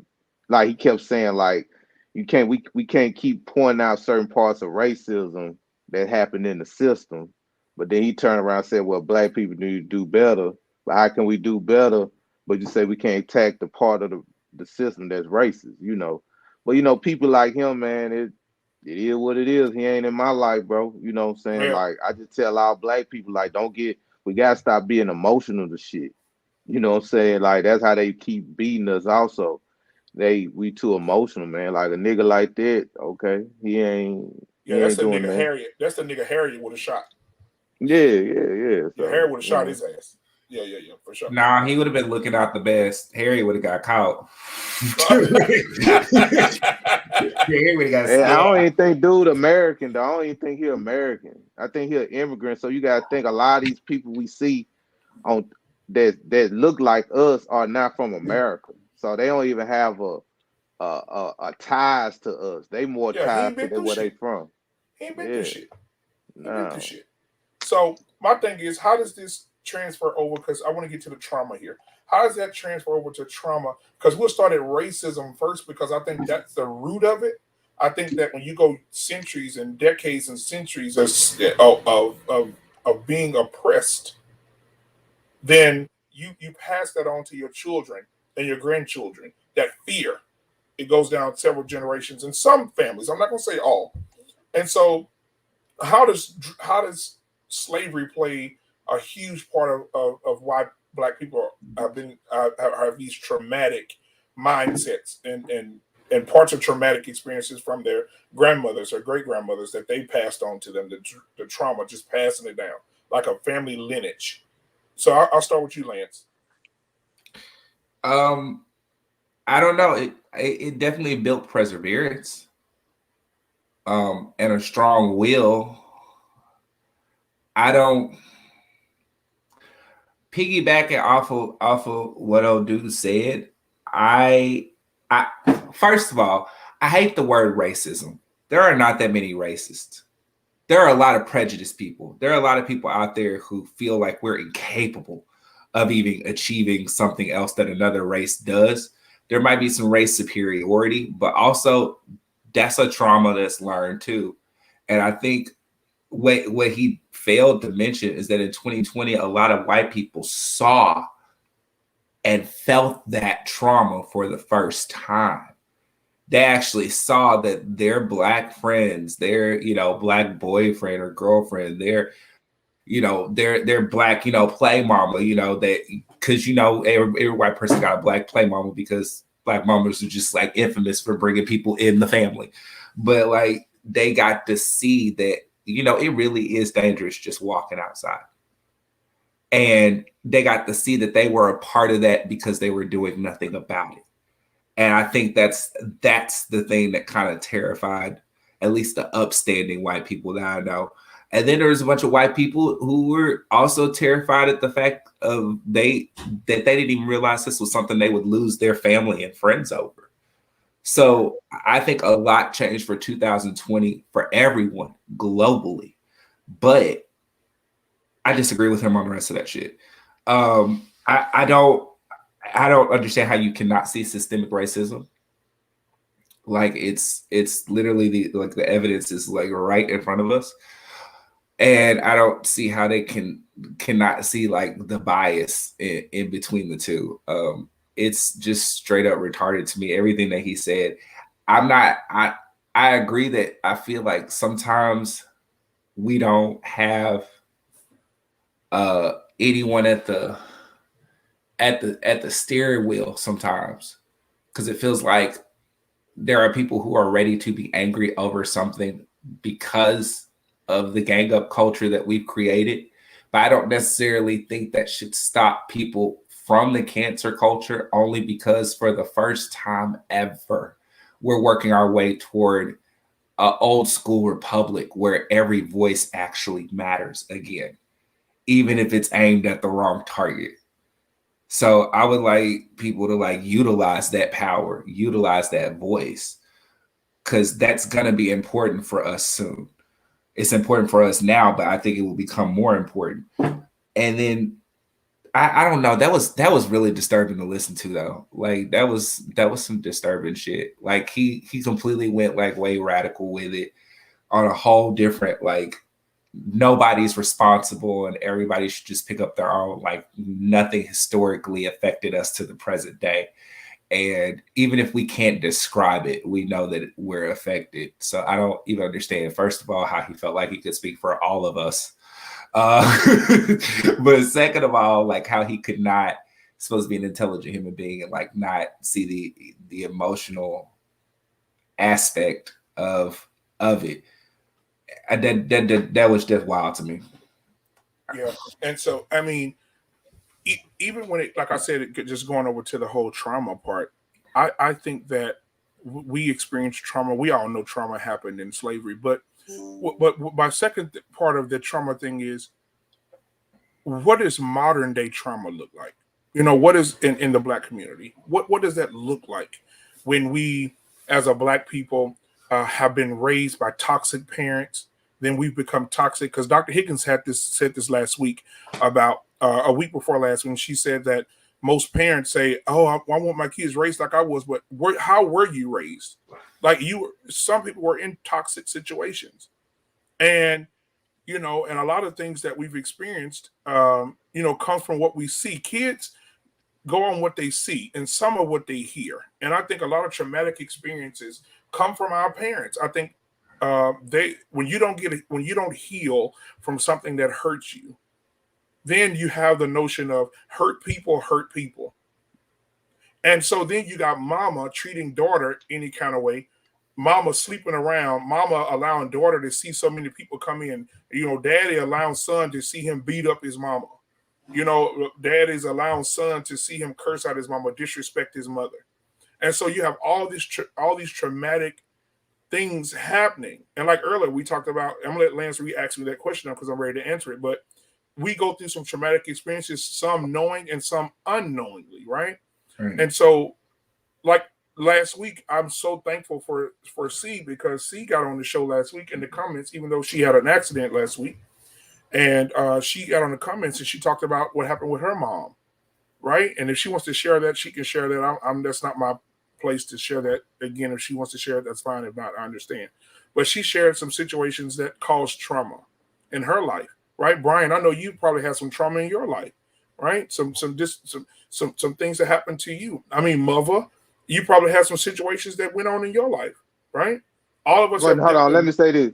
My Yeah. mother and father, I didn't go through no trauma in my childhood. I had a pretty decent childhood. Yeah, Brian already said that. He Yeah, Right. said yeah, he's I straight. ain't go He's so, straight. but I sympathize and empathize with people that have gone through stuff, that have been abused or had some wild shit that happened to them. You know what I mean? Like I understand, but me personally, I ain't saying we was a perfect family or nothing like that, but not just some wild shit that a lot of people went through that they traumatized.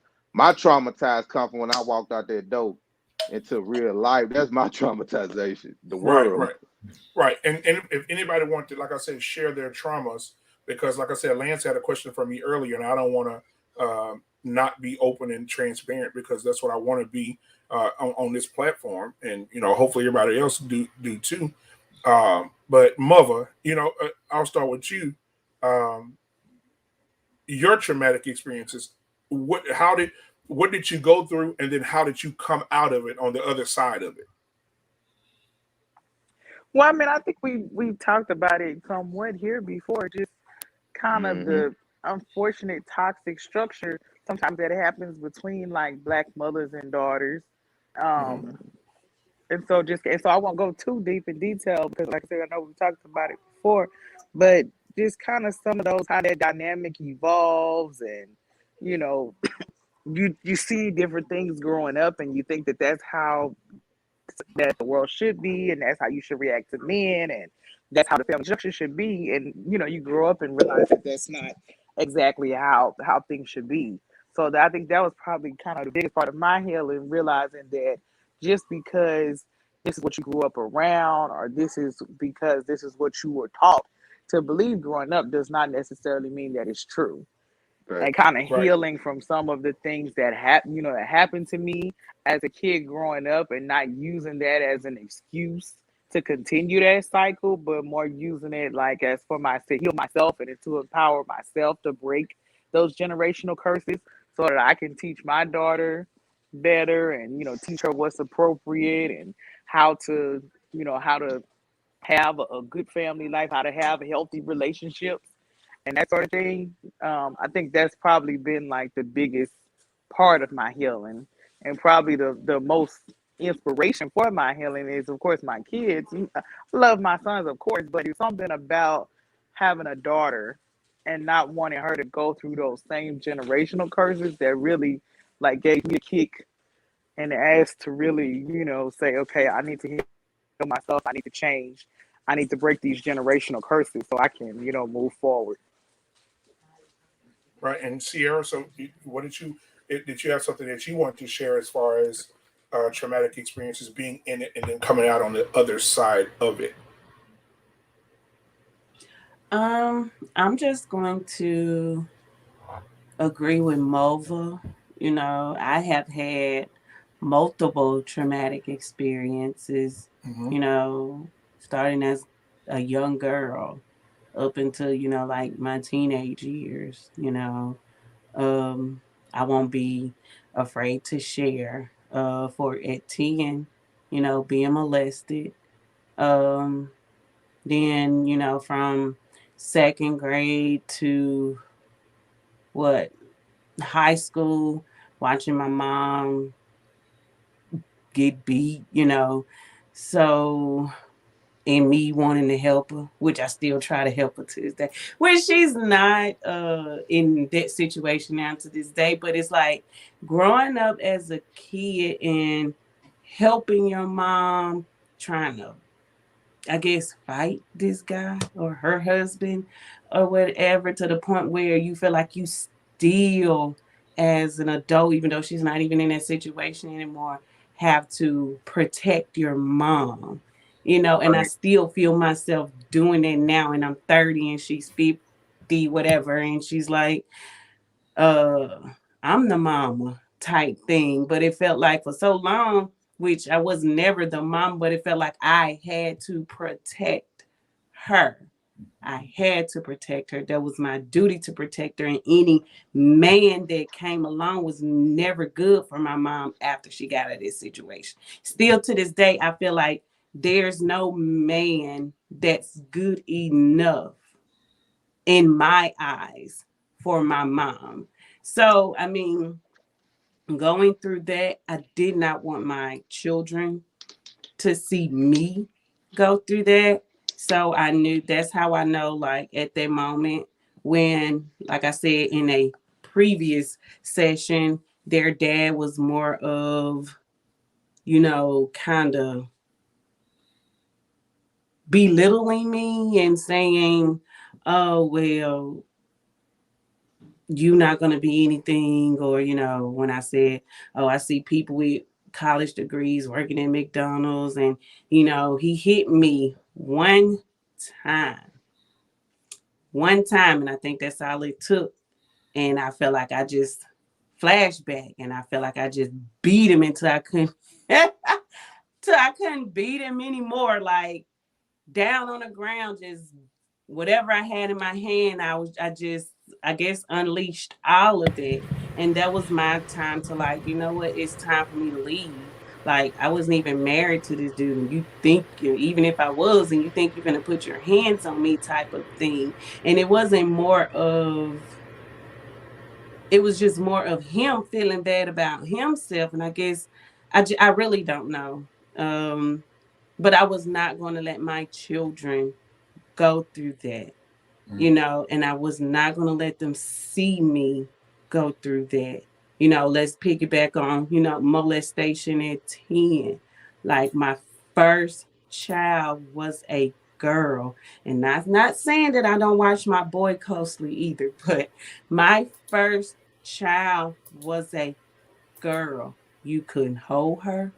You couldn't touch her. I wouldn't let nobody keep her. I wouldn't let, my brother tried to change her diaper one day and I just freaked out, and he was like, well, Sierra, I was like, no, don't do that. Don't touch her. And I mean, that was just, and it was like, I tried to protect her from any and every hurt that I feel like she could go through. And as of now, I have to kind of let her go because I don't want to shield her from the real world and what is really like. I talked like from the beginning where I felt like she could understand me. I talked to her about, I know most people say good touch, bad touch, but I ain't even used it. I'm using real words. You get what I'm saying? This is what this is. If somebody touched this, let me, and it went from uncle to bro. I don't care who it is. If you trust me, but like, it was like I had that talk with her early on. Then most people kind of wait or afraid to. And now that she's 16, I give her my experiences that I'm like, I'm real with her.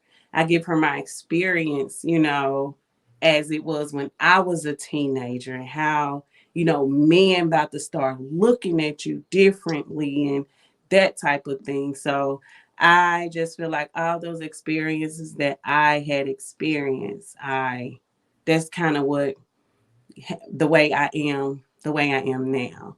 And I feel like I know I can't just prepare her fully for the real world. I feel like I can at least educate her.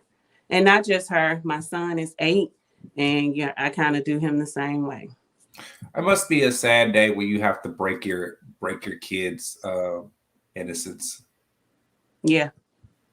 Like you have to actually like put purpose and like actually like kill their innocence and watch it just like drain from their face.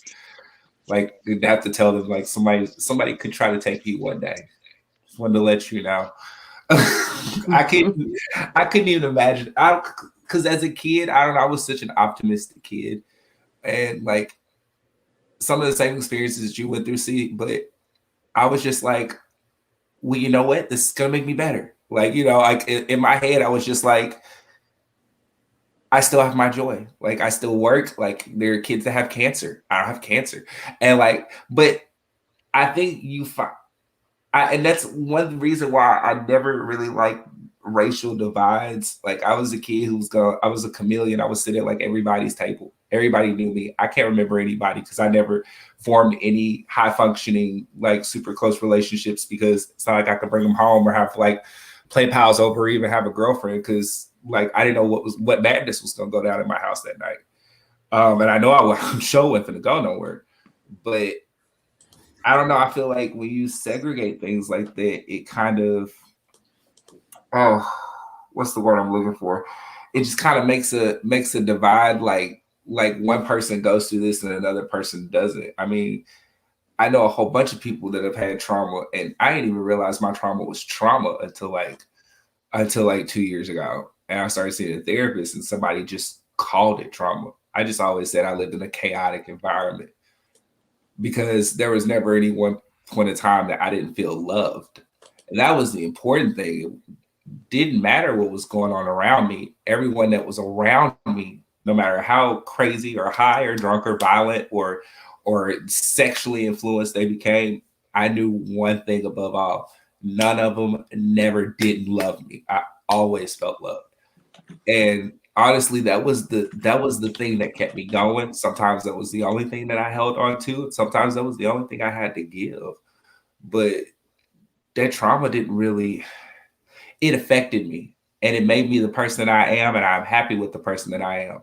There are parts of me, of course, that wish I was more than I was, than what I am now, but only because I had never been exposed to more. I wish I had been exposed to more. I wish I felt like I had the choice to end up where I was now, not like somebody just kind of, because through my childhood, I just kind of felt like I was just trying to make peace. And if I could just make peace, like if I could just make everybody happy, then everything would be good. And I still find myself to that day doing this. Like, and I don't even have anything in me that I consider a sacrifice, because I never valued anything in me in the first place, because I never had enough time to value on what I wanted. So all I ever had was my voice, and that's still the only thing I use that I have of value. Still the only thing I pray that God doesn't take away from me. And I don't know, it's just, it was a different view for me. I never saw it as, until I was an adult, as an oppression. I never saw it as a trauma. It never felt like a trauma. And it still doesn't, because I mean, I had the original grounds there. That was the love. And as long as I didn't feel unloved, that was really all that mattered. I mean, once you get older, you just start realizing people just trying their best. And if we talking about what Black people don't have now, I mean, I don't know if I feel good in my spirit saying that my mother and my father was toxic when literally someone peddled drugs into the community.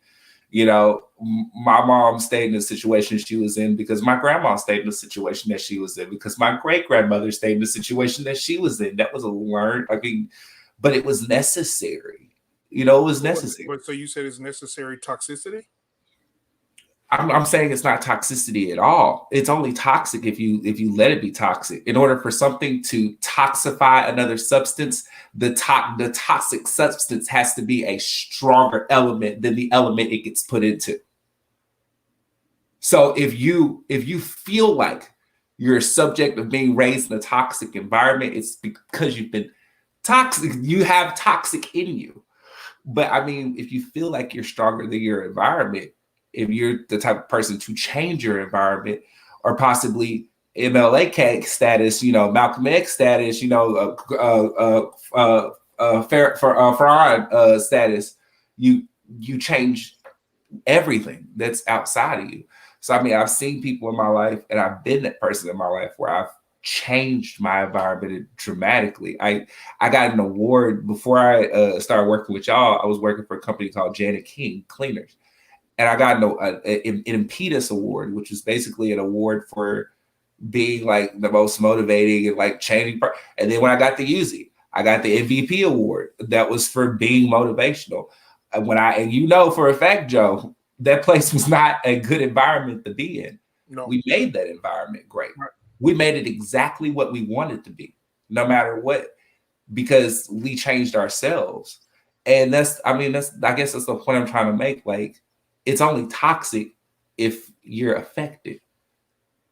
If you're not, it's just an environment. Yeah. It's just a place with some people that had a name. That's it. Like, it's not, you know, it's only toxic because we feel like those people above us are special or superior or something. There's some grown ass kids trying to figure out what to do with some little ass kids with the little they got.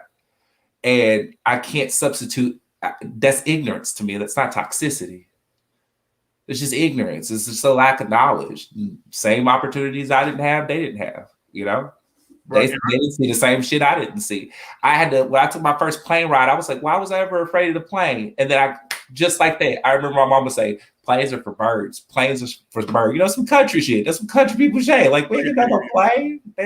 Birds fly. We don't.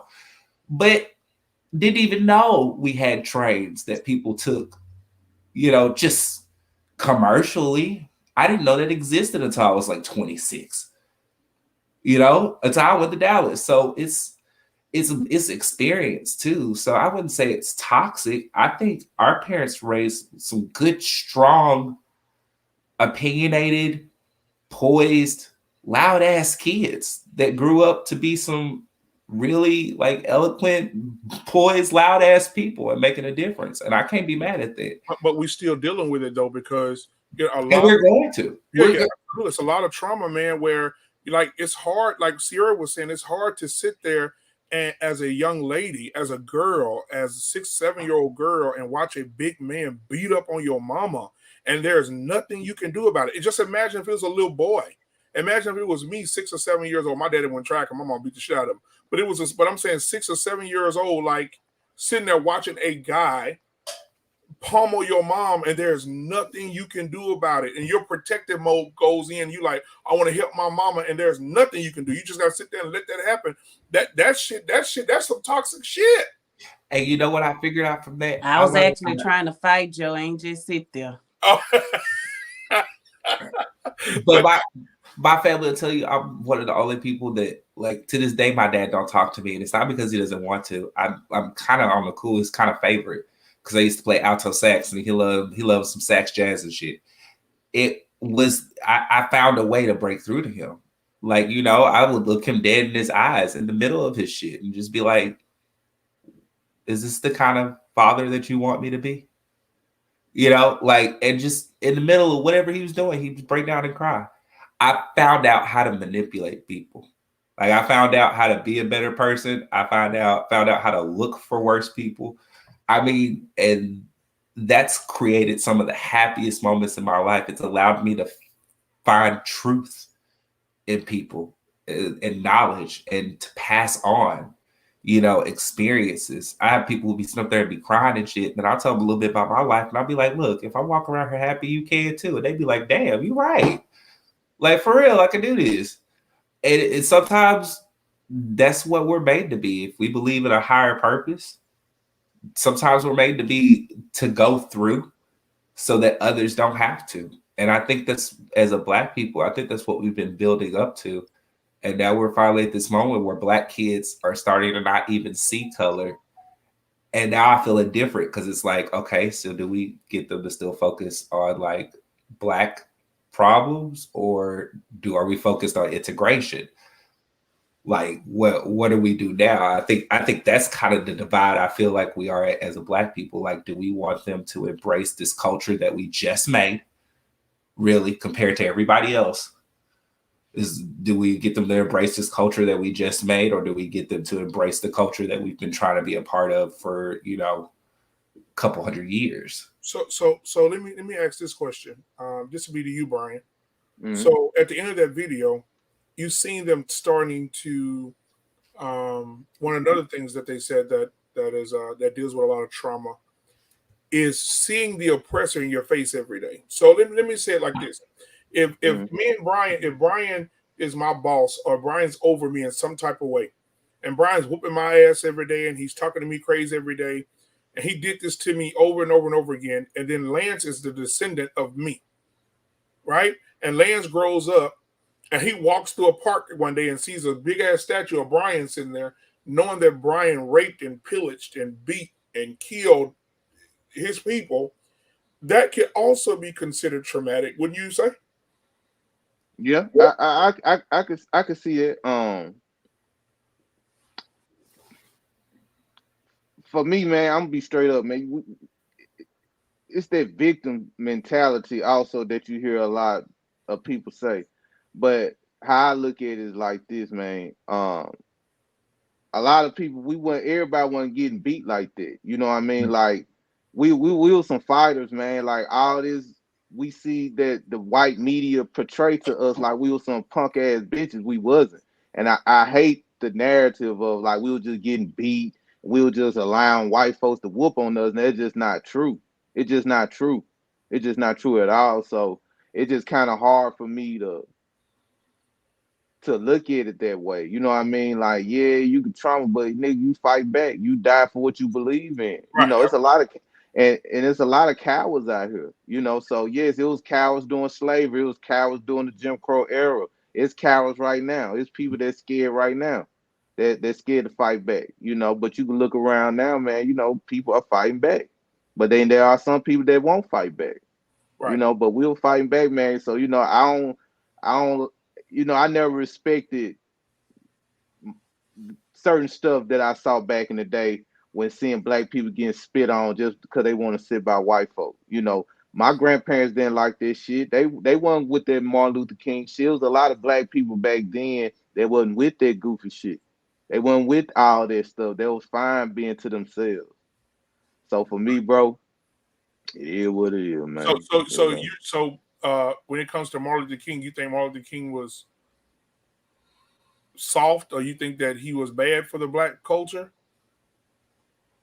At the time, he probably didn't think that, but right now, hell fucking yes.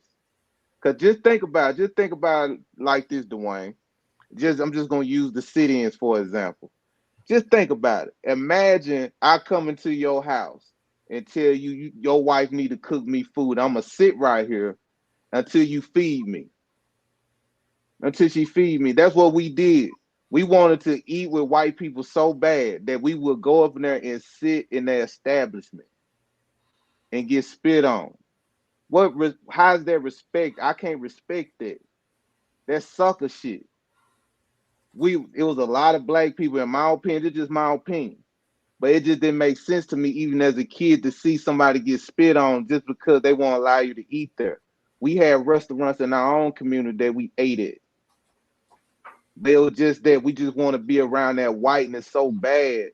And look at it now. We all fucked up now. As soon as we integrated with these motherfuckers, we all fucked up. Not fucked up like mentally, but I'm just saying we all fucking confused. We go to their schools, they teach us, they everything. We got to beg for jobs. She went to a HBCU school, and HBCU didn't teach her how to get a job. She had to beg. Now we had to beg white people to work for them when we integrated with these people. So you say integration was one of the worst things that ever happened to the most traumatic experience that ever happened to black people? Oh, most definitely. We lost land. We had more land before integration. Before we integrated, we had way more land. The education level was very high. Our whole, just like someone mentioned, education was everything. We was reading on a higher level before integration came. When integration came, that's when we started being confined in all these spaces around white people. Yeah. White people start teaching us. When think about it, they white people have been teaching us. They give us the books. Before then, we were teaching our own kids. Right. And when it gets to modern day, when it gets to modern day trauma, I'll say this, and I'll let Lance. I'll finish out tonight with Lance asking me his question. I haven't forgot about your Lance, but so I'm gonna get Mother to come in here, and Mother, when it comes to the kids, I'm gonna say this: what traumatic experiences for the kids. We were only just a little bit, but I wanna dive into it just a little bit before we leave. I walk into my son's classroom for a parent-teacher conference. The teacher says there are 22 children in the classroom. 22. And my son is not understanding the math correctly. And so my son, like I said, we grazed us a little bit last week, but my son, she says, basically to my face, we don't have time, white lady, we don't have time to be teaching your son, slowing down for your son, doing all this for your son. Your son need to, basically what she's saying is he need to get it or he need to get on. And me, my son is with me, so I'm trying to be an example and not be stupid in front of my child. But at the same time, guys, it could be a traumatic experience for a child to sit in the classroom, just like going on some of the stuff Brian said. You're sitting in the classroom with a white teacher teaching you what she wants to teach you, and there's 22 kids in the classroom. 8 of them understand the math, the other ones don't. And what do you do with the other children? Pass them. You're right. They pass them and leave them behind. Right. That wasn't our fault. That didn't used to happen. That was a No Child Left Behind law, which dictated that they had to have a certain amount of money for George Bush came up with that. And so, that was And so No Child Left Behind, but when you pass them on, because right now, this is where I'm at with the shit. Right now, this is what I told the teacher in so many words. Right now, you're only teaching these children to pass the end of the year test, the STAR test. You're only teaching them, you only get aggressive with teaching them when it benefits you, because you know when a large percentage of those kids pass that end of the year test, you guys get funding. You guys get paid more. And so you're only teaching for the test. You don't have the teachers that we had when I was in school. Miss D. Johnette, Miss Smith, Miss all these different teachers that will whoop your ass and sit you back in your desk and say, shut your ass up and get this math. Shut your ass up.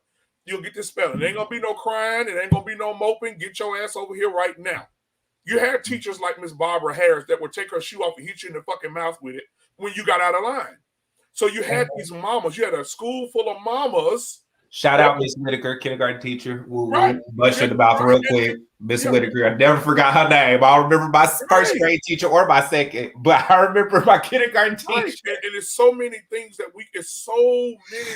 the kids are not, just think about you sitting in class and only 8 kids out of 22 kids learn what you're teaching. That means the rest of the kids are frustrated. They're going to start playing more. They're going to start. So when you send at home these letters to these kids' parents talking about your kid talk too much in class, fucking right. They're going to try to find something to do because you're not spending the necessary time with these children. And then what causes traumatic experiences is when those kids go from elementary to middle school, they don't know a motherfucking thing, and you done passed them because you don't want to deal with them a second year. And they get to middle school and you pass them. They go to high school, don't know a fucking thing. And then they graduate high school and be working at fucking Kroger's for the rest of their fucking life, getting pension off Kroger's because they didn't learn anything. The average black kid right now, this pisses me off so bad, guys. The average black boy right now, the average age for a black boy, I think they said 10 years old. At the age of 10 years old right now, I think a large percentage, I got to go back and read it again. I heard Candace Owens talk about it, which I don't fuck with her at all, but she's telling the truth because I had to research. But she said that the average age of 8 to 10 years old cannot fucking read. Can't read one sentence out of a fucking book. They can't read. These are black boys that we want to grow up and be successful black men and great husbands and great fathers and great men of the community and great mayors. How the fuck they gonna be a mayor when they can't read the fucking paper? They can't read what they're signing. They can't. How do you become a mayor? Right? Oh shit! I mean, exactly. That's what we're missing.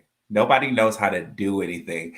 How are we supposed to shoot for somebody being the president? Well, the president is literally an easy position to get. That's a that's a popularity contest. You literally have 3 qualifications.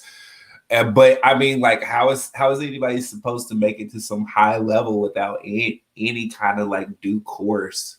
You know, they fuck us on the basic shit, so that, and then like when we need to know the actual shit for reality, we can't. And I feel like that's more of the problem than anything. I mean, it used to be like, I don't know, back in the day, my mom and dad didn't know much about school, but they knew I needed to be at school. They knew my schedule. They knew what days I was supposed to have homework. I mean, they wasn't even there half the time, but it was just in me to know that what I needed to do. Like, I needed to stay home. I needed to do my work. And like, now you can't even like whoop these kids. No. Like, there's no type of reinforcement. It's literally like, okay, if you choose to be successful, then yay. Okay, we'll work towards your goal. If you don't, and then like, then what they're exposed to. I mean, when I was a kid, I didn't have a cell phone. I was just going like to the museum and shit. I went to the theater. I was like, oh, acting, this thing seems kind of cool. And I'm gonna bring this back to you. We used to have those, Sierra, everybody here probably got them, those fucking book things where you take them home to your mom and say they're selling books. Yeah. We used to get excited about Scholastic. that shit. Yeah, the Scholastic book fair. Get excited about the fucking book fair. Now these kids don't give a god. You say a book, these kids are like, nigga, what? You know, it's because they're not being taught, and they gravitate to what makes them feel good.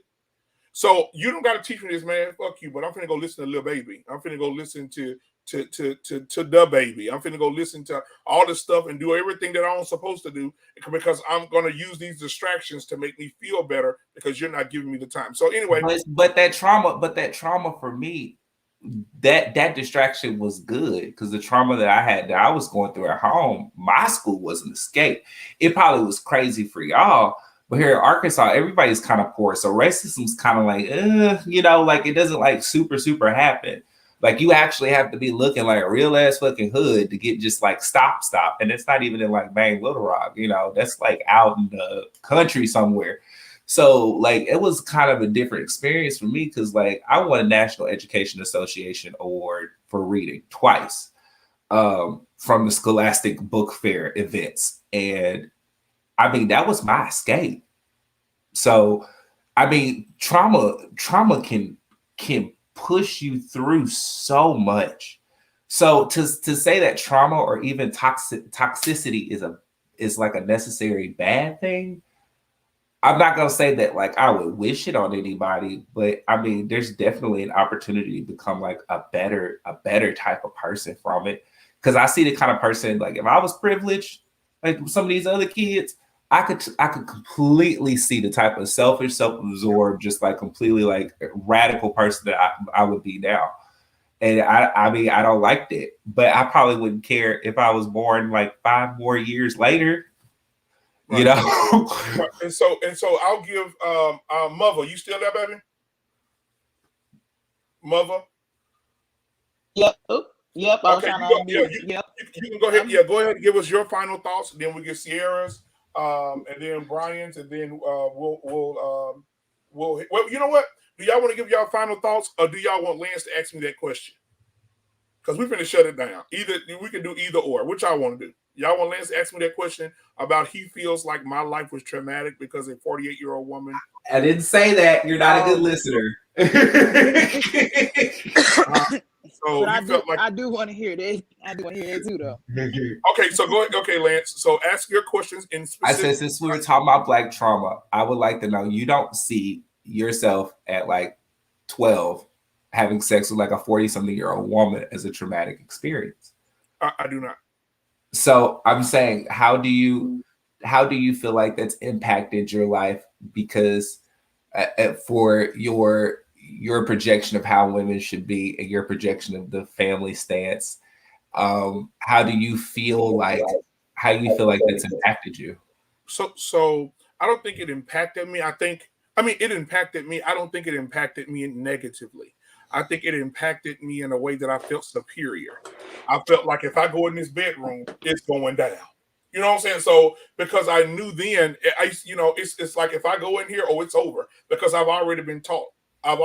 This lady was like the Bruce Lee of sex. So she taught you everything, right? She taught you the emotions, what women like, what women don't like, how to build stamina, all this shit.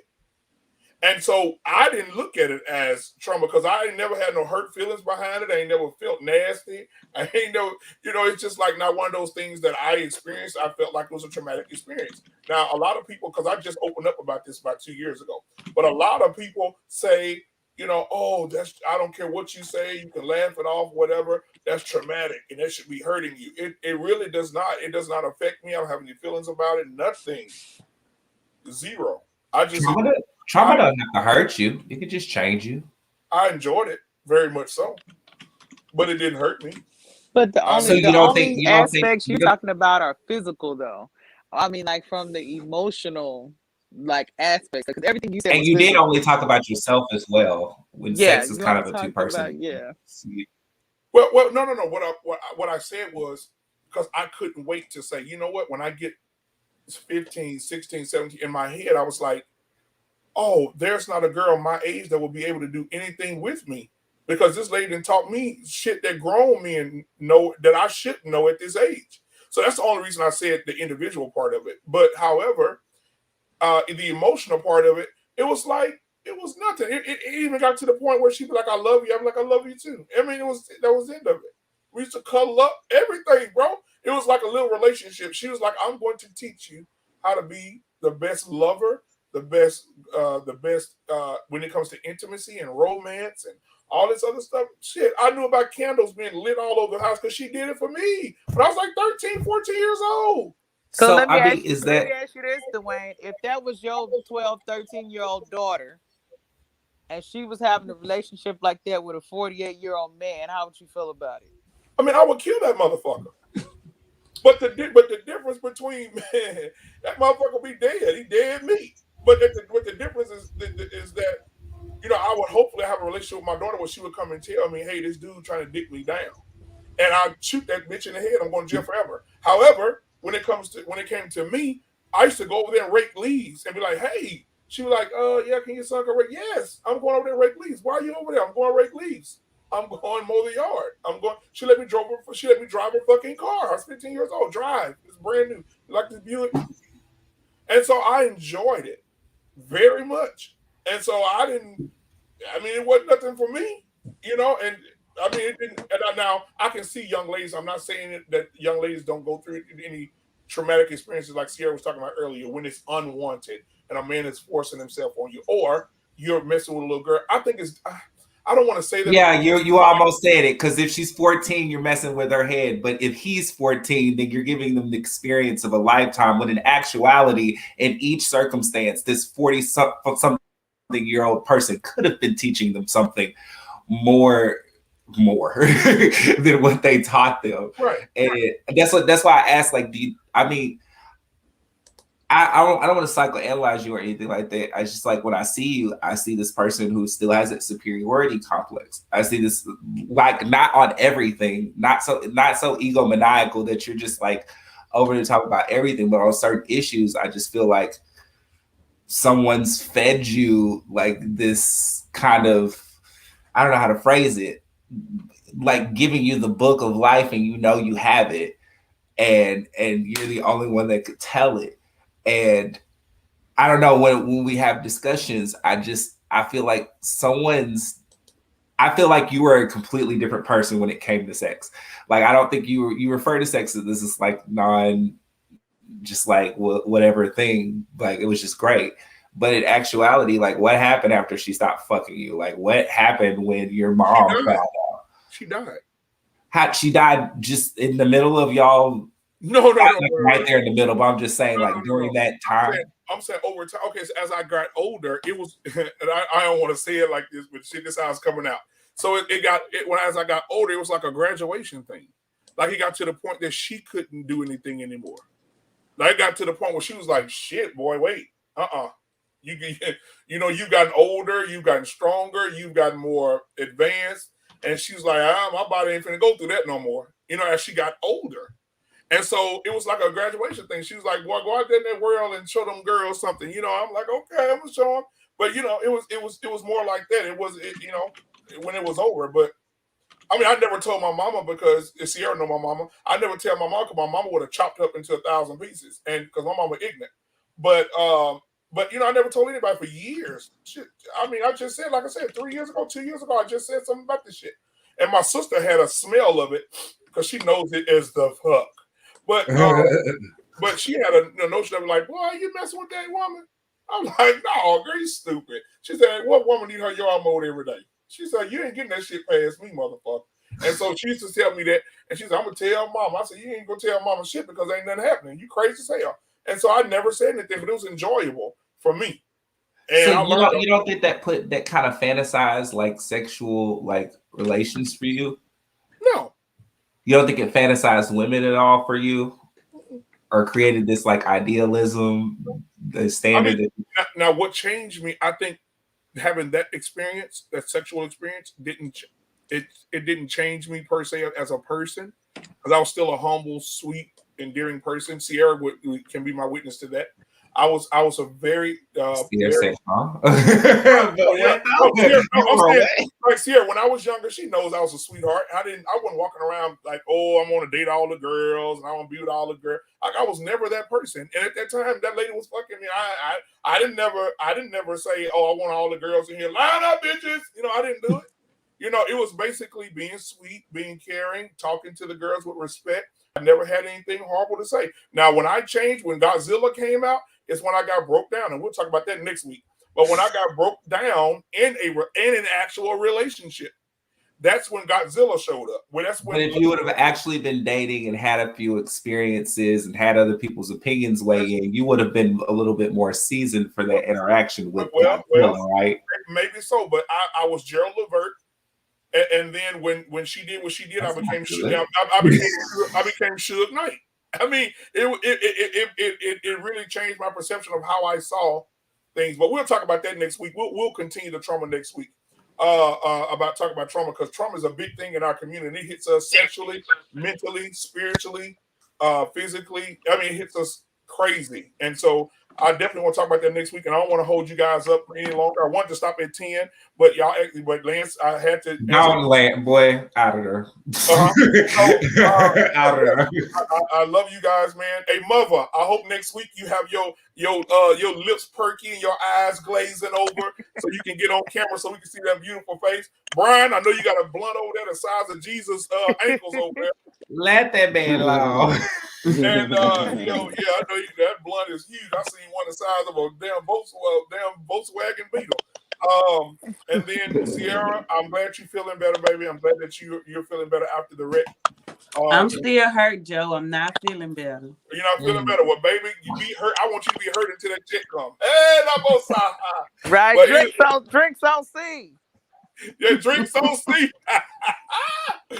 Yeah, so we'll continue next week, guys. I love you guys. Hey, Megan, tell Tony I love him. No, Tony was online with his son's football coach from the college, so he couldn't get on with us tonight. But I appreciate you, Brian. Brian, you still there? Yeah, I'm here. I appreciate you, Brian, man. I appreciate you, Lance. I think we got a record because it's the earliest we never let out. Appreciate you, Mother, even though you couldn't get on cam tonight. I'll be back next week. And I see Lance over there. Lance, put that cigarette back in your mouth, Lance. What's the dude's name on the 5 Heartbeat? Eddie Kane.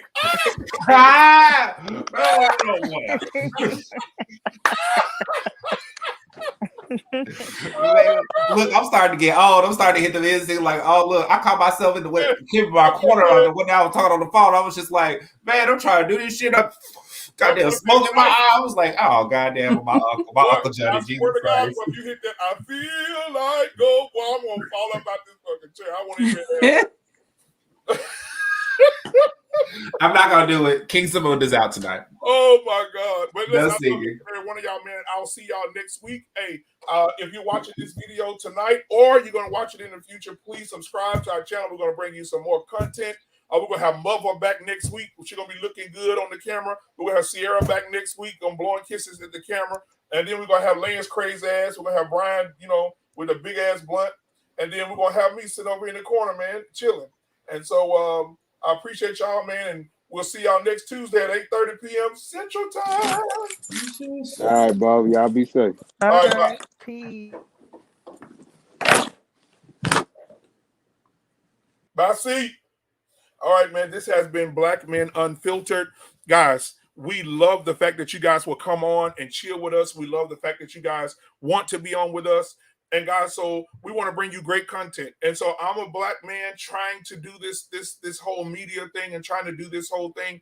And I want you guys to be a part of it. So in order to do that, I have to have the subscribers. I have to have the likes. And so I need you guys to help support me and help support my show as me being the host of this show and the creator and the proprietor of this show. I would love for you guys to help me. Also, I would love for you guys to give compliments. I'm going to start putting the links of everybody that's on the cast here in the comments so you guys can reach out to them and ask them questions. Also, we're going to start bringing in people from your homes. You want to ask some questions. You disagree with something we say. We want all the smoke. We want all of the smoke. And we don't care what it is. We're not going to censor you. We're not going to block you. We want you to come in and speak your mind. All right? This is Black Men Unfiltered. Hey, if you can't do something nice for somebody else, do something nice for yourself. Black Men Unfiltered, the family that ain't scared to have the conversations. Y'all have a good night. Peace.